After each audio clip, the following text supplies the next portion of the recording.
Hallelujah. ಎಷ್ಟು ಜನ ಆಯತ್ತವಾಗಿದ್ದಾರೆ ದೇವರ ವಾಕ್ಯ ಕೇಳೋಣ?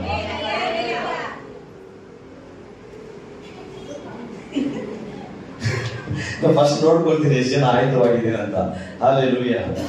ಯಾಕಂದ್ರೆ ದೇವರ ವಾಕ್ಯವು ನಮ್ಮ ಕಾಲಿಗೆ ದೀಪವು ದಾರಿಗೆ ಬೆಳಕಾಗಿ ತುಂಬಾ ಮುಖ್ಯ. ಅದು ನಾವು ಯಾವ ಮಾರ್ಗದಲ್ಲಿ ಹೋಗ್ಬೇಕು, ಏನ್ ಮಾಡ್ಬೇಕು, ಯಾವ ರೀತಿ ಜೀವಿಸಬೇಕು ಎಂಬುದಾಗಿ ದೇವರ ವಾಕ್ಯವು ನಮಗೆ ಸ್ಪಷ್ಟವಾಗಿ ತಿಳಿಸಿಕೊಡುವಂತದ್ದಾಗಿದೆ. ಇವತ್ತು ದೇವರ ಹತ್ರ ಅಭಿಷೇಕ ಆಗಲಿ, ಬಿಡುಗಡೆ ಆಗಲಿ, ದೇವರಿಗೆ ಸಮೀಪನ ಆಗ್ಬೇಕು ಅಂತ ಎಷ್ಟು ಜನ ಆಸೆ ಪಡ್ತಿದ್ದೀರಾ? ಅವ್ರು ಮಾತ್ರ ಸ್ವಲ್ಪ ಮುಂದೆ ಬನ್ನಿ, ಕರೆಕ್ಟ್ ಆಗಿ ನೋಡೋಣ. ಬಂದಿಲ್ಲ ಅಂದ್ರೆ ಇಲ್ಲ, ಮುಂದೆ ಯಾರು ಬರ್ತಾರೆ ಅವ್ರಿಗಿದೆ. ಮುಂದೆ ಕೂತ್ಕೊಳ್ಬೇಕು. ಚಿಕ್ಕ ಮಕ್ಕಳೆಲ್ಲ ಮುಂದೆ ಬರಬೇಕು ಯಾವತ್ತು. ಹಲ್ಲೆಲೂಯಾ. ಹಾಗಾದ್ರೆ ಇವತ್ತು ದೇವರ ಒಂದು ಯಾವುದಂದ್ರೆ ವಾಕ್ಯ ತುಂಬಾ ಗುಣಾರ್ಥವುಳ್ಳ ಒಂದು ವಾಕ್ಯ ಇದು, ತುಂಬಾ ಆಳವಾದ ವಾಕ್ಯ ಇದು. ಈ ವಾಕ್ಯವನ್ನು ನೀವು ಕ್ಲೀನಾಗಿ ತಿಳ್ಕೊಂಡ್ಬಿಟ್ರೆ ಈ ವಾಕ್ಯ ನಿಮ್ಮಲ್ಲಿ ಕ್ರಿಯೆ ಮಾಡುತ್ತೆ. ಹಲ್ಲೆಲೂಯಾ. ಒಂದ್ಸರಿ ಏನ್ ಮಾಡಿದೆ, ನಾನು ನನ್ನ ಫ್ರೆಂಡ್ಸ್ ಬೆಟ್ಟಳ್ಳಿಯಲ್ಲಿ ಒಂದು ಬಂಡೆ ಇದೆ, ಬೆಟ್ಟಳ್ಳಿಯಲ್ಲಿ ಒಂದು ಬಾವಿ ಇದೆ. ಬಾವಿ ಅಂದ್ರೆ ಅದು ಆ ಒಂದು ತೋಟಕ್ಕೋಸ್ಕರ ಮಾಡಿರ್ತಾರೆ, ಓಪನ್ ಬಾವಿ. ಮೇಲಿಂದ ಜಂಪ್ ಮಾಡಿದ್ರೆ ಅವಾಗ ಸ್ವಿಮ್ಮಿಂಗ್ ಪೂಲ್ ಕಳ್ತಿದೀವಿ ನಾವಲ್ಲ, ಮೇಲಿಂದ ಜಂಪ್ ಮಾಡೋದು, ಸ್ವಿಮ್ಮಿಂಗ್ ಮಾಡೋದು ಇದೇ ಮಾಡ್ತಾ ಇದ್ರಿ. ಒಂದ್ಸರಿ ಏನ್ ಮಾಡಿದ್ರೆ 4 ಜನ ಏನ್ ಮಾಡಿದ್ರೆ ಯಾರು ಎಷ್ಟು ಆಳವಾಗಿ ಹೋಗ್ತಾರೆ ನೋಡೋಣ ಅಂತ ಬೆಟ್ಟಿಂಗ್ ಮಾಡೋದು. ನಮ್ಗೆ ಬೆಟ್ಟಿಂಗ್ ಮಾಡಿದ್ರೆ ಆಗಲ್ಲ, ನಮ್ಗೆ ಚಾಲೆಂಜ್ ಮಾಡಿದ್ರೆ ನಾವು ಬಿಡಲ್ಲ. ನಾವು ಒಂಥರ ಎಲ್ಲಾ ವಿಷಯದಲ್ಲೂ ಒಂಥರ ಜಾಸ್ತಿ ಜಿದ್ದು ಜಾಸ್ತಿ, ಕೆಲವು ವಿಷಯದಲ್ಲಿ. ಇವಾಗಿಲ್ಲ, ಅವಾಗ. ಇವಾಗ ದೇವ್ರ ವಿಷಯದಲ್ಲಿ ಜಾಸ್ತಿ ಇದು ಬಿಟ್ಕೊಡಲ್ಲ, ಮಿಕ್ಕಿದ ವಿಷಯದಲ್ಲಿ ಆಯ್ತು ನಾನೇ ಸೋಲ್ತೀನಿ ಅಂತ ಒಪ್ಕೊಳ್ತೀನಿ.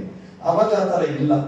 ಆಗ ಏನಾಯ್ತು ಅಂದ್ರೆ 4 ಜನ ಸ್ನೇಹಿತರು, ಒಬ್ಬ ಶಿವಕುಮಾರ, ಪ್ರವೀಣ, ನಾನು 3 ಜನ ಏನ್ ಮಾಡಿದ್ವಿ, ನಾವು 3 ಜನ ಹೋಗೋಣ ಬಾವಿ ಒಳಗಡೆ, ಎಷ್ಟು ಆಳಕ್ಕೆ ಹೋಗೋಣ, ಯಾರು ಆಳವಾಗಿ ಹೋಗ್ತಾರೆ ನೋಡೋಣ ಅಂತ ಚಾಲೆಂಜ್ ಕರೆದಿದ್ವಿ. ನಾವೇನ್ ಮಾಡಿದೆ, ನಾನು ಜಂಪ್ ಮಾಡಿದೆ, ಎಲ್ಲಾರು ಜಂಪ್ ಮಾಡಿದೆ, ಸ್ವಿಮ್ಮಿಂಗ್ ಪೂಲ್ ಕಳ್ತಿ ಒಂದು 3 ತಿಂಗಳು ಆಗ್ತಿದೆ ಅಷ್ಟೇ. ಅದು ಸ್ವಲ್ಪ ಏನೋ ಕಲ್ತಿರೋದು. ಅದ್ರಲ್ಲಿ ನೀನ ಅಂತ ಹೇಳ್ಬಿಟ್ಟು ನಾನು ಜಂಪ್ ಮಾಡ್ಬಿಟ್ಟೆ, ಹೋಗ್ತಾ ಇದೀನಿ ನೀರ್ ಒಳಗಡೆ ಹೋಗ್ತಾ ಇದೀನಿ. ಈಗ ಹೋಗಿದ ತಕ್ಷಣ ನೀರಿಗೆ ಅಂದ್ರೆ ಈಗ ಹೊರಗಡೆ ಹೋಗ್ತಾ ಇರ್ತೀವಿ. ಹೊರಗಡೆ ಹೋಗ್ತಾ ಬೆಳಕಿದ್ದು ಕತ್ಲಾಗೋಯ್ತು. ಕಣ್ಣು ಬಿಟ್ಟು ನೋಡ್ತಾ ಇದ್ದೀನಿ, ಫುಲ್ ಕತ್ತಲೇ ಇದೆ, ಏನಿಲ್ಲ. ಅದ್ರ ಪಕ್ಕದಲ್ಲಿ ಎಲ್ಲ ಓಡಾಡೋ ತರ ಇದೆ. ಅದು ಏನ್ ನೋಡ್ತಾ ಇದ್ರೆ ಗೊತ್ತಿಲ್ಲ, ಬಟ್ ನನಗೆ ಅನ್ಸಿದ್ರೆ ಹೋಗಿ ನನ್ನ ಮಕ್ಕಳು ಜೊತೆನೆ ಬರ್ತಾ ಇದ್ದಾರೆ, ಇವರಿಂದ ನನ್ನ ಮುಂಚೆ ಹೋಗಂಗಿಲ್ಲ ಅಂತ ನಾನೇನ್ ಮಾಡಿದೆ, ಹೊರಗಡೆ ಹೋಗ್ತಾ ಇದ್ದೀನಿ. ಹೊರಗಡೆ ಹೋಗ್ತಾ ನನಗ್ ಗೊತ್ತಿಲ್ಲ ಅದು ಪಕ್ಕದಲ್ಲಿ ಮೀನ್ ಓಡಾಡ್ತಾ ಇರೋದು, ಇದೆಲ್ಲ ನನ್ಗೆ ಆವಾಗ ಗೊತ್ತಿಲ್ಲ. ಯಾಕಂದ್ರೆ ಮೀನ್ ಮೇಲೆ ಇಲ್ವಲ್ಲ, ಹೊರಗಡೆ ಮೀನ್ ಇರುತ್ತೆ ಒಂದು ಐಡಿಯಾ ಏನಿಲ್ಲ. ಈಗ ಬರ್ತಾ ಇರುವಾಗ ಶಬ್ದಕ್ಕೂ ಅದು ಓಡಾಡೋದಕ್ಕೂ ಹೆಚ್ಚಾಗೋದಕ್ಕೂ ನಾನು ಏನ್ ಫೀಲ್ ಆಗ್ತಿದೆ ಅಂದ್ರೆ, ಯಾರೋ ನನ್ನ ಮೀರ್ಸ್ಬೇಕಂತ ಒಬ್ಬ ಬರ್ತಾ ಇದ್ದಾನೆ, ಅವನು ನಾನು ಬಿಡಲ್ಲ ಅಂತ ಹೇಳ್ಬಿಟ್ಟು ನಾನು ಹೋಗ್ತಾ ಇದ್ದೇನೆ. ಇವ್ರು ಏನ್ ಮಾಡ್ಬಿಟ್ಟಿದ್ದಾರೆ, ಆಗಿಲ್ಲ ಇವ್ರ ಕೈಯಲ್ಲಿ, ಇಬ್ರು ಮೇಲೆ ಬಂದ್ಬಿಟ್ಟವ್ರೆ. ಮೇಲೆ ಬಂದ್ಬಿಟ್ಟು ಮಚ್ಚ ಅಂತ ಕಿರ್ಸ್ತಾ ಇದ್ದಾರೆ, ಫುಲ್ ಆಗಿ ಕಿರ್ಸ್ತಾ ಇದ್ದಾರೆ. ಇವ್ರೇನೋ ಮಾಡಿ ಅನ್ಕೊಂಡ್ಬಿಟ್ಟಿದ್ರೆ ಹೊರಗಡೆ ಹೋಗಿದ ತಕ್ಷಣ ಏನೋ ಆಗೋಯ್ತು ಇವನಿಗೆ, ಏನೋ ಇದಾಗೋಯ್ತು ಅಂತ ಕಿರ್ಸ್ತಾ ಇದಾರೆ, ಜೋರಾಗಿ ಕಿರ್ಸ್ತಾ ಇದಾರೆ. ಅವ್ರು ಜಂಪ್ ಮಾಡಿ ಇನ್ನೂ ಸ್ವಲ್ಪ ಆಳ ಬಂದಿದ್ದಾರೆ, ನನ್ ಸಿಕ್ಕಿಲ್ಲ. ನಾನೇನ್ ಮಾಡಿದ್ದೀನಿ, ಡೀಪ್ ಆಗಿ ಹೋಗ್ಬಿಟ್ಟಿದ್ದೀನಿ. ಡೀಪ್ ಆಗಿ ಹೋಗಿದ ತಕ್ಷಣ ಕತ್ತಲು, ತುಂಬಾ ಕತ್ತಲು. ಬಾವಿಯಲ್ಲಿ ಎಷ್ಟು ಜನ ಹೋಗಿದಾರೆ ಹೊರಗಡೆ, ಫುಲ್ ಆಳಕ್ಕೆ ಎಷ್ಟು ಜನ ಹೋಗಿದಾರ, ತುಂಬಾ ಕತ್ತಲಾಗುತ್ತೆ. ಹೆಂಗ್ ಕತ್ತಲಾದ್ರೆ ಫುಲ್ ಕತ್ತಲಾಗಿರುತ್ತೆ, ಸ್ವಲ್ಪ ಇರಲ್ಲ. ಸ್ವಲ್ಪ ಬೆಳಕಿರುತ್ತೆ, ಸ್ವಲ್ಪ ಬೆಳಕು ಕಡಿಮೆ ಆಗುತ್ತೆ, ಹೋಗ್ತಾ ಸ್ವಲ್ಪ ಇರುತ್ತೆ, ಹೋಗ್ತಾ ಫುಲ್ ಕತ್ತಲಾಗುತ್ತೆ. ಒಂದ್ ಸ್ವಲ್ಪ ಬೆಳಕಿರಲ್ಲ, ಅಷ್ಟು ಕತ್ತಲಾಗಿರುತ್ತೆ ಆಳ. ಹೋಗ್ತಾ ಹಿಂಗ್ ಹೋಗ್ತಾ ಇರುವಾಗ ಏನಾಯ್ತು, ಕಿವಿಯಲ್ಲಿ ನೀರು ಹೋಗುತ್ತೆ. ಕರೆಕ್ಟ್, ಬಾವಿ ಎಷ್ಟು ಆಳ ಹೋಗ್ತಿರೋ ನೀರು ಹೋಗ್ತಾ ಇರುತ್ತೆ. ನೀರು ಹೋಗ್ತಾ ಈ ಸೈಡ್ ಹಿಡ್ಕೊಂಡ್ಬಿಡ್ತು, ಹಿಂಗ್ ಹಿಡ್ಕೊಂಡ್ಬಿಡ್ತು. ನನಗೆ ಹೋಗಕ್ ಆಗ್ತಾ ಇಲ್ಲ, ಮೇಲೆ ಬರಕ್ ಆಗ್ತಾ ಇಲ್ಲ, ಒಳಗಡೆ ಹೋಗಕ್ ಆಗ್ತಿಲ್ಲ, ಮೇಲೆ ಬರಕ್ ಆಗ್ತಾ ಇಲ್ಲ. ಅದ್ ಏನ್ ಮಾಡ್ತೀನೋ ಗೊತ್ತಿಲ್ಲ. ಅವಾಗ ದೇವರೆಲ್ಲ ಅಷ್ಟಿಲ್ಲ, ದೇವ್ರ ಮೇಲೆ ನಂಬಿಕೆ ಇಲ್ಲ. ಏನೋ ಒಂದು ದೇವ್ರ ಮೇಲೆ ಕಷ್ಟ ಬಂದಾಗ ದೇವ್ರೇನೋದು, ಕಷ್ಟ ಬಂದಾಗ ಎಷ್ಟಪ್ಪ, ಇಷ್ಟು ಮಾತ್ರ ನನ್ಗೆ ಗೊತ್ತಿದ್ದು.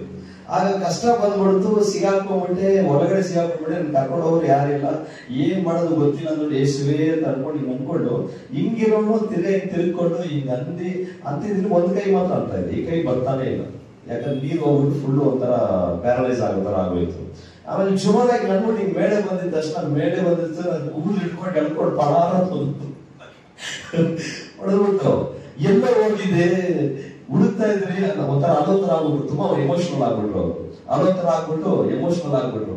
ಸರಿ, ಎಮೋಷನಲ್ ಆಗ್ಬಿಟ್ಟು ಏನಾಯ್ತು, ಆಮೇಲೆ ಮೇಲೆ ಬಂದ್ಬಿಟ್ಟು ಅವತ್ತೇ ಡಿಸೈಡ್ ಮಾಡ್ತೀವಿ, ಇನ್ ಮೇಲೆ ಬಾವಿ ಒಳಗಡೆ ಕಾಲೇ ಇಡಲ್ಲ ನಾನು. ಬೇಕಾದ್ರೆ ಇಷ್ಟಕ್ ಮಾತ್ರ ಕೆರೆ ಕುಟ್ಟೆ ಇದ್ರ ಮಾತ್ರ ಹಿಂಗ್ ಬಂದ್ಬಿಡ್ತೀನಿ, ಬಾವಿ ಒಳಗಡೆ ಮಾತ್ರ ಯಾವ ಏನ್ ಹೇಳಿದ್ರು ಬರಲ್ಲ ಅಂತ ಅವಾಗ ಡಿಸೈಡ್ ಮಾಡಿದ್ವಿ. ಅವತ್ತಿನ ಬಾವಿ ಕಡೆನೆ ಹೋಗಿಲ್ಲ. ಇನ್ನೊಬ್ಬ ಅವನ ಜೊತೆ ವೆಂಕಟೇಶ್ ಅಂತ ಇದ್ದಾನೆ, ಅವ್ನು ಸ್ವಿಮ್ಮಿಂಗ್ ಕಳ್ಸಕ್ಕೆ ಹಗ್ಗ ಕಟ್ಕೊಂಡು ಹಿಂಗ್ ಬಿಟ್ಟಿದ್ರಿ. ಬಿಟ್ಟು ಅವನೇನ್ ಮಾಡ್ದ, ಅವನು ಒಂದು ಕತೆ. ಅವನೇನ್ ಮಾಡ್ದ, ಈಗ ಎಳಿತಾ ಇದ್ದೀನಿ, ಅವನೇನ್ ಮಾಡ್ದ, ಬಿಡಬಾರ್ದು ಭಯ ಜಾಸ್ತಿ ನೀರಂದ್ರೆ. ಹಗ್ಗ ಬೆಂಡ್ ಕಟ್ಬಿಟ್ಟಿದ್ರಿ, ಮೇಲೆ ಕಲ್ಲು ಹಾಕಿದ್ರ ಅಟ್ಟೆಗೆ ಕೂತ್ಕೊಂಡ್ಬಿಟ್ಟಿದ್ರಿ, ಹಿಡ್ಕೊಂಡಿದ್ದೀರಿ. ಅವ್ನು ಕಳೀತಿದ್ದ, ಅವ್ನ ಪಕ್ಕದಲ್ಲಿ ಹಿಂಗ್ ಮಾಡು ಅಂತ ಹೇಳಿದ್ರೆ ಕೇಳಿಲ್ಲ, ಕಿಚ್ತಾ ಇದ್ದ. ಅವನೇನ್ ಮಾಡ್ದ, ಸಾಯಿ ಹೋಗುವಂತ ಹೇಳ್ಬಿಟ್ಟು ಮೇಲೆ ಬಂದ್ಬಿಡ.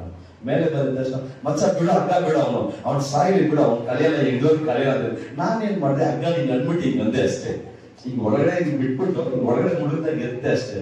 ಹಿಂಗೇ ಕೈ ಇಟ್ಕೊಂಡು ನೋಡಿ, ಕಪ್ಪೆ ಹಿಂಗ್ ನೆಂತಾಡುತ್ತೆ ಗೊತ್ತಾ, ತಲೆ ನೀರಲ್ಲಿದೆ, ತಲೆ ನೀರಲ್ಲಿ ಇಟ್ಕೊಂಡ್ಬಿಟ್ಟವನೆ, ಕಪ್ಪೆ ತನಗಿದ್ದಾನೆ. ನಾವೆಲ್ಲರೂ ಕಿಸ್ತಾ ಇದೀವಿ, ಅವ್ರೆಲ್ಲ ಕಿಸ್ತಾ ಇದ್ದೀವಿ, ಎಳಿತಾ ಇದ್ರೆ ಅವ್ನು ಸ್ವಲ್ಪ ಇಲ್ಲ, ನಾನು ಹೇಳ್ಕೊಂಡು ಹೋಯ್ತು, ಹಾಟ್ನಾಗ ಆಗೋಯ್ತು, ಭಯ ಬಂದ್ಬಿಟ್ಟು ಆಮೇಲೆ ಜಂಪ್ ಮಾಡಿ ಎಲ್ಲ ಎಳೆದು ಅಂತ ಏನಾಯ್ತು, ನೀವು ಹಗ್ಗ ಬಿಟ್ಬಿಟ್ಟಿದ್ದೀರಾ, ನಾನು ಒಳಗಡೆ ಹೋಗ್ತಾ ಇದ್ದೀನಿ, ಆಮೇಲೆ ನೀವು ಎಳಿತಾ ಇದ್ದೀರಾ ಅಂತ ನನ್ಗೆ ಅನಿಸ್ತಾ ಇದೆ, ಉಸಿರು ಬಿಟ್ಬಿಟ್ರೆ ನೀರು ಒಳಗಡೆ ಹೋಗ್ಬಿಡ್ತಂತ ಉಸಿರು ಕಟ್ಕೊಂಡಿದ್ದೆ. ಈ ಕತ್ತೆಲ್ಲ ಒಳ್ಳೆ ಒಂದು ಎಕ್ಸ್ಪೀರಿಯನ್ಸ್ ನನಗಲ್ಲ, ನನಗೆ ಏನಕ್ಕ ಜ್ಞಾಪನ ಇದೆ. ಅವ್ನು ಸಿಕ್ಕಾಗೆಲ್ಲ ಹೇಳ್ತೀನಿ. ವೆಂಕಟೇಶ್ ಅಂತ ಅವ್ನು ತುಂಬಾ ಕ್ಲೋಸ್ ಫ್ರೆಂಡ್, 1ನೇ ಕ್ಲಾಸಿಂದ ನನ್ನ ಜೊತೆ ಓದೋನು. 1ನೇ ಕ್ಲಾಸಿಂದ 7 ಇವಾಗಲೂ ಫ್ರೆಂಡ್ಸ್ ಇದ್ದಾರೆ, ಅವರೆಲ್ಲ 10th ಅಲ್ಲಿ ಓದೋದು ಫ್ರೆಂಡ್ಸ್ ಇದ್ದಾರೆ, ಎಲ್ಲ ಗ್ಯಾದರ್ ಮಾಡ್ತೀವಿ, ಎಲ್ಲ ಸೇರ್ತೀವಿ. ಸೊ ಇದ್ರ ಅರ್ಥ ನಾನು ಏನಕ್ಕೆ ಇದು ಹೇಳ್ತಿದ್ದೀನಿ ಅಂದ್ರೆ, ಇವತ್ತು ಟಾಪಿಕ್ ಬಂದು ಆಳದ ಬಗ್ಗೆ, ಅರ್ಥ ಆಯ್ತಾ? ಇವತ್ತು ಟಾಪಿಕ್ ಬಂದು ಇಂಟ್ರೊಡಕ್ಷನ್ ಅದಕ್ಕೆ ಕೊಟ್ಟಿದ್ದೀವಿ, ಟಾಪಿಕ್ ಆಳದ ಬಗ್ಗೆ. ಇವಾಗ ನಾವು ಆಳಕ್ಕೆ ಹೋಗ್ಬೇಕಾದ್ರೆ ಕೆಲವೊಂದು ಕಾರ್ಯ ಮಾಡಬೇಕು. ವಾಕ್ಯ ತೆಗೆದುಕೊಡ್ರಿ, ಲೂಕನ ಬರೆದ ಸುವಾರ್ತೆ 5ನೇ ಅಧ್ಯಾಯ 1ರಿಂದ 11 ಫಸ್ಟ್ ಓದ್ಬಿಡ್ರಿ. ಲೂಕನ ಬರೆದ ಸುವಾರ್ತೆ 5ನೇ ಅಧ್ಯಾಯ 1ರಿಂದ 11. ಜನರು ಒಟ್ಟಾಗಿ ಬಂದು ಆತನ ಮೇಲೆ ಬಿದ್ದುಕೊಂಡು ದೇವರ ವಾಕ್ಯವನ್ನು ಕೇಳುತ್ತಿರಲು ಕೆರೆಯ ಅಂಚಿನಲ್ಲಿ ನಿಂತಿದ್ದ ಆತನ ಆ ಕೆರೆಯ ದಡದಲ್ಲಿ 2 ದೋಣಿಗಳನ್ನು ಕಂಡನು. ಬೆಸ್ತರವುಗಳಿಂದ ಹೊರಗೆ ಬಂದು ತಮ್ಮ ಬಲೆಗಳನ್ನು ತೊಳೆಯುತ್ತಿದ್ದರು. ಆ ದೋಣಿಗಳಲ್ಲಿ ಸೀಮೋನನ ಒಂದು ದೋಣಿಯನ್ನು ಆತನು ಅತಿ ದಡದಿಂದ ಸ್ವಲ್ಪ ದೂರಕ್ಕೆ ನೂಕಬೇಕೆಂದು ಅವನನ್ನು ಕೇಳಿಕೊಂಡನು. ತರುವಾಯ ಆತನು ಕೂತುಕೊಂಡು ದೋಣಿಯೊಳಗಿಂದಲೇ ಆ ಜನರ ಗುಂಪಿಗೆ ಉಪದೇಶ ಮಾಡಿದನು. ಮಾತಾಡುವುದನ್ನು ಮುಗಿಸಿದ ಮೇಲೆ ಸೀಮೋನನಿಗೆ ಆಳವಾದ ಸ್ಥಳಕ್ಕೆ ದೋಣಿಯನ್ನು ನಡೆಸಿ ಮೀನು ಬೇಟೆಗಾಗಿ ನಿಮ್ಮ ಬಲೆಗಳನ್ನು ಹಾಕಿರಿ ಎಂದು ಹೇಳಿದನು.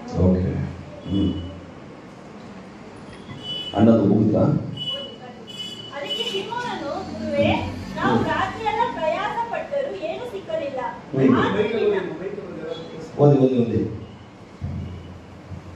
ನಾವು ರಾತ್ರಿಯೆಲ್ಲ ಪ್ರಯಾಸ ಪಟ್ಟರೂ ಏನೂ ಸಿಕ್ಕಲಿಲ್ಲ, ಆದ್ರೆ ನಿನ್ನ ಮಾತಿನ ಮೇಲೆ ಬಲೆಗಳನ್ನು ಹಾಕುತ್ತೇನೆ ಅಂದನು.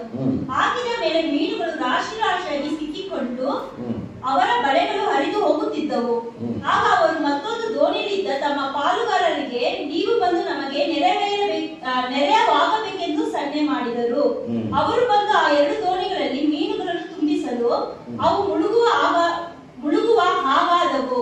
ಸೀಮೋನ್ ಪೇತ್ರನು ಇದನ್ನು ಕಂಡು ಯೇಸುವಿನ ಮೊಣಕಾಲಿಗೆ ಬಿದ್ದು, ಸ್ವಾಮಿ, ನಾನು ಪಾಪಾತ್ಮನು, ನನ್ನನ್ನು ಬಿಟ್ಟು ಹೋಗಬೇಕು ಅಂದನು. ಯಾಕೆಂದ್ರೆ ಅವನಿಗೂ ಅವನ ಸಂಗಡ ಇದ್ದವರಿಗೆಲ್ಲರಿಗೂ ತಾವು ಹಿಡಿದ ಮೀನುಗಳ ನಿಮಿತ್ತ ವಿಸ್ಮಯ ಹಿಡಿದಿತ್ತು. ಸೀಮೋನನ ಪಾಲುಗಾರರಾಗಿದ್ದಂತ ಜೆಬೆದಾಯನ ಮಕ್ಕಳಾದ ಯಾಕೋಬ, ಯೋಹಾನರು ಹಾಗೆ ವಿಸ್ಮಯ ಪಟ್ಟರು. ಯೇಸು ಸೀಮೋನನಿಗೆ, ಅಂಜಬೇಡ, ಇಂದಿನಿಂದ ನೀನು ಮನುಷ್ಯರನ್ನು ಹಿಡಿಯುವವನಾಗಿರುವಿ ಎಂದು ಹೇಳಿದನು. ಅವರು ತಮ್ಮ ದೋಣಿಗಳನ್ನು ದಡಕ್ಕೆ ತಂದು ಎಲ್ಲವನ್ನು ಬಿಟ್ಟು ಆತನನ್ನು ಹಿಂಬಾಲಿಸಿದರು. ಹಲ್ಲೆಲೂಯಾ. ಇದು ಆತ್ಮಿಕವಾಗಿ ಇದರಲ್ಲಿದೆ. ಫಸ್ಟ್ ನಾನು ಹೇಳೋದನ್ನ ನೋಟ್ ಮಾಡ್ಕೊಳ್ಳಿ, ನೀವು ಬುಕ್ಕಲ್ಲಿ ಬರ್ಕೊಂಬಿಡಿ, ನೋಟ್ ಮಾಡ್ಕೊಂಬಿಡಿ. ಫಸ್ಟ್ ಬಂದು ದೋಣಿ ಅನ್ನೋದು ಬಂದು ನಮ್ಮ ಬದುಕು, ನಮ್ಮ ಜೀವನ. ಹಾಡು ಕೇಳಿದ್ರೆ, ನನ್ನ ಬಾಲ ದೋಣಿಯಲ್ಲಿ ಶ್ರೀಯೇಸು ಇರುವ, ಕೇಳಿದ್ರೆ ಇಲ್ವಾ? ಯಾರು ಬರುತ್ತೆ? ಯಾರು ಬರುತ್ತೆ? ನನ್ನ ಬಾಲ ದೋಣಿಯಲ್ಲಿ. ಆದರೆ ದೋಣಿ ಬಾಲ್ ಅನ್ನೋದು ಫಸ್ಟ್ ಬಂದು ಇದು ನಾನು ಆತ್ಮಿಕ ರೀತಿಯಲ್ಲಿ ಮಾತಾಡಿದ್ರೆ ಕ್ಲೀನಾಗಿ ಅರ್ಥ ಮಾಡ್ಕೊಂಡ್ರೆ ನಿಮ್ಗೆ ಸಬ್ಜೆಕ್ಟ್ ಅರ್ಥ ಆಗುತ್ತೆ. ಹಾಗಾದ್ರೆ ಫಸ್ಟ್ ಬಂದು ದೋಣಿ ಅನ್ನೋದು ನಮ್ಮ ಬದುಕು, ನಮ್ಮ ಬಾಲು, ಆಯ್ತಾ? ಆಮೇಲೆ ನೆಕ್ಸ್ಟ್ ಆದ ಅನ್ನೋದು ದೇವರ ಸಮೀಪಕ್ಕೆ ಸಮೀಪಿಸಲಾಗಿ ಆತನ ಜೊತೆಗೆ ಸಂಚಾರ ಮಾಡೋದು. ನೀರು ಅನ್ನೋದು ಆತ್ಮಿಕವಾಗಿ ಪರಿಶುದ್ಧಾತ್ಮನ ಒಂದು ವರ. ನೀರು ಅನ್ನೋದು ಪರಿಶುದ್ಧಾತ್ಮನು, ಅರ್ಥ ಆಗ್ತಿದೆಯಾ? ನೀರು ಅನ್ನೋದು ಪರಿಶುದ್ಧಾತ್ಮನು, ದೋಣಿ ಅನ್ನೋದು ನಾವು, ಆಳ ಅನ್ನೋದು ದೇವರು ಆಳವಾಗಿ ಸಮೀಪವಾಗಿ ಆ ಪರಿಶುದ್ಧಾತ್ಮನ ಮುಖಾಂತರ ಸಂಚಾರ ಮಾಡಿ ಆ ಆಳಕ್ಕೆ ಹೋಗೋದು. ಇದೇ ಟಾಪಿಕ್. ಇದ್ರಲ್ಲಿ ಫಸ್ಟ್ ಒಂದನೇ ವಾಕ್ಯ ಓದಿದಾಗ ಏನ್ ಅರ್ಥ ಆಯ್ತು ನಿಮಗೆ? ಒಂದನೇ ವಾಕ್ಯ ಓದಿದಾಗ ಫಸ್ಟ್ ದೇವ್ರು ಹೇಳಿದ್ರಂತೆ, ಏಸಪ್ಪ ಎಲ್ಲಿ ನಿಂತ್ಕೊಂಡಿದ್ರು ಓದ್ಬೇಕು.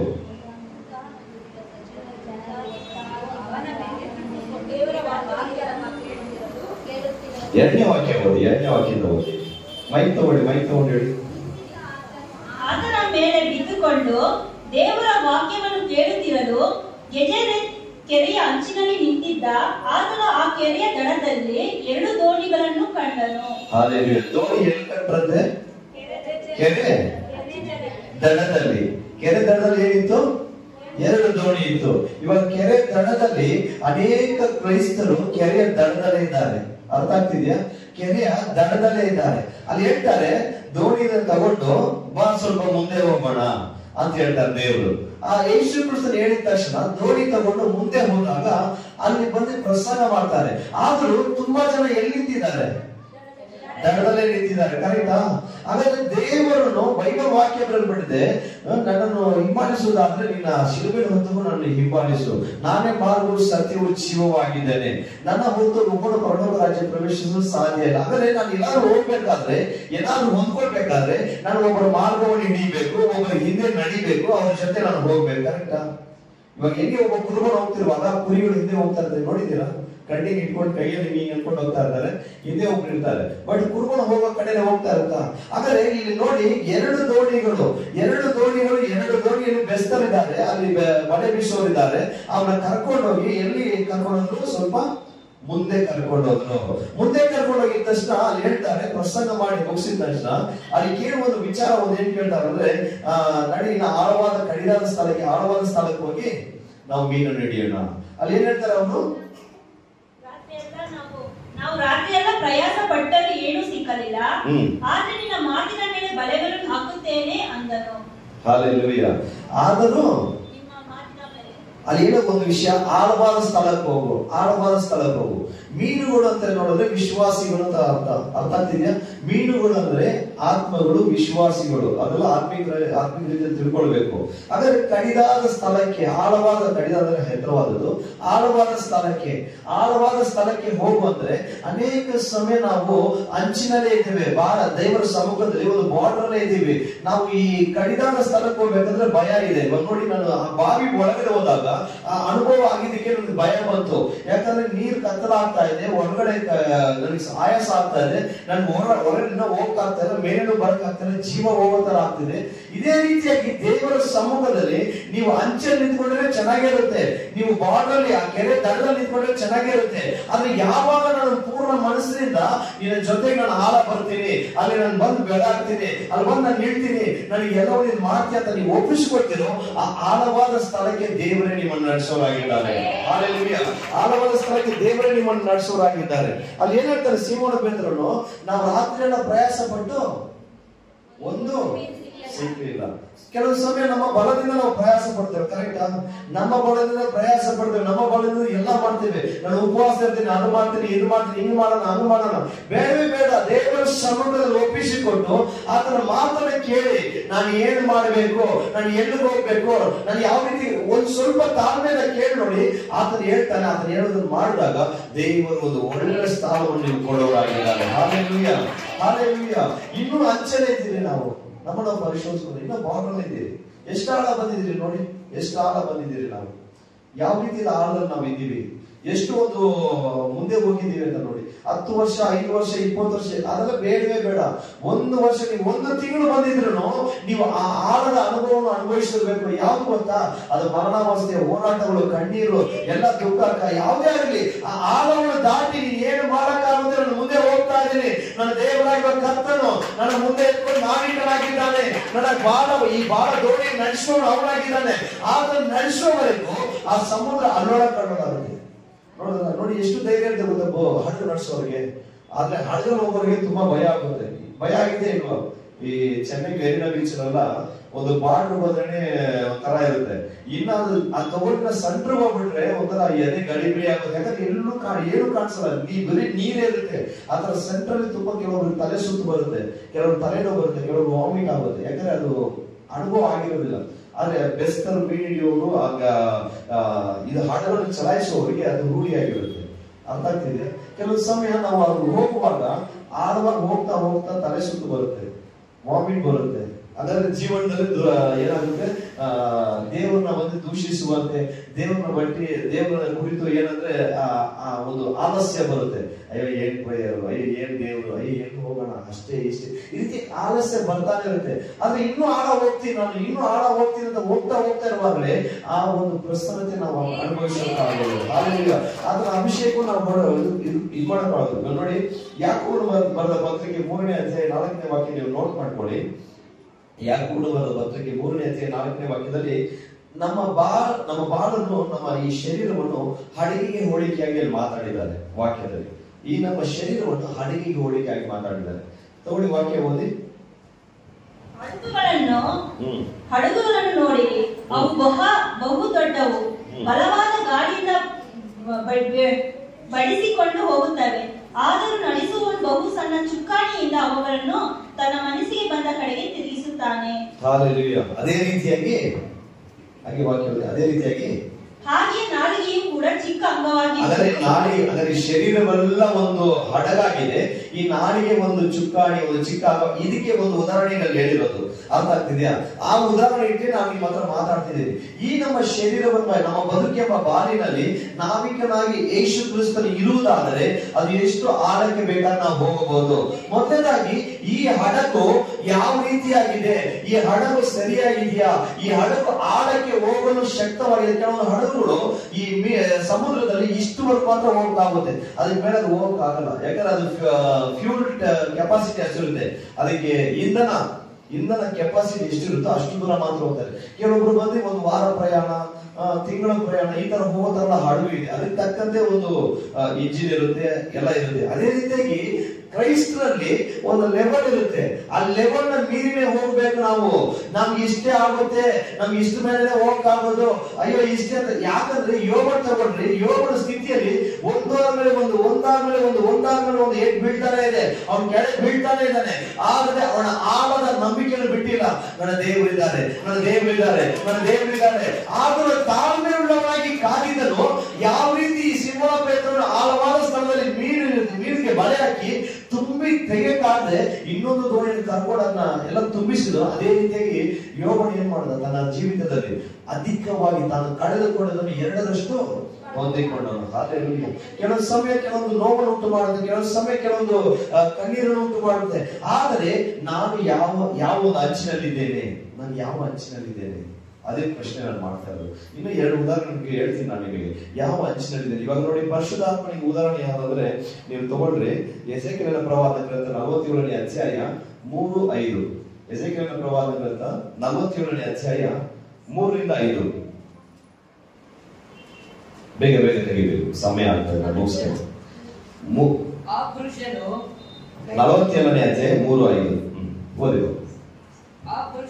ಆ ಪುರುಷನು ಕೈಯಲ್ಲಿ ಉರಿಯನ್ನು ಹಿಡಿದುಕೊಂಡು ಮೂಡಲಿಗೆ ಮುಂದರಿದು 1000 ಮೊಳ ಅಳೆದು ನನ್ನನ್ನು ನೀರಿನ ಆಚೆಗೆ ದಾಟಿಸಿದನು.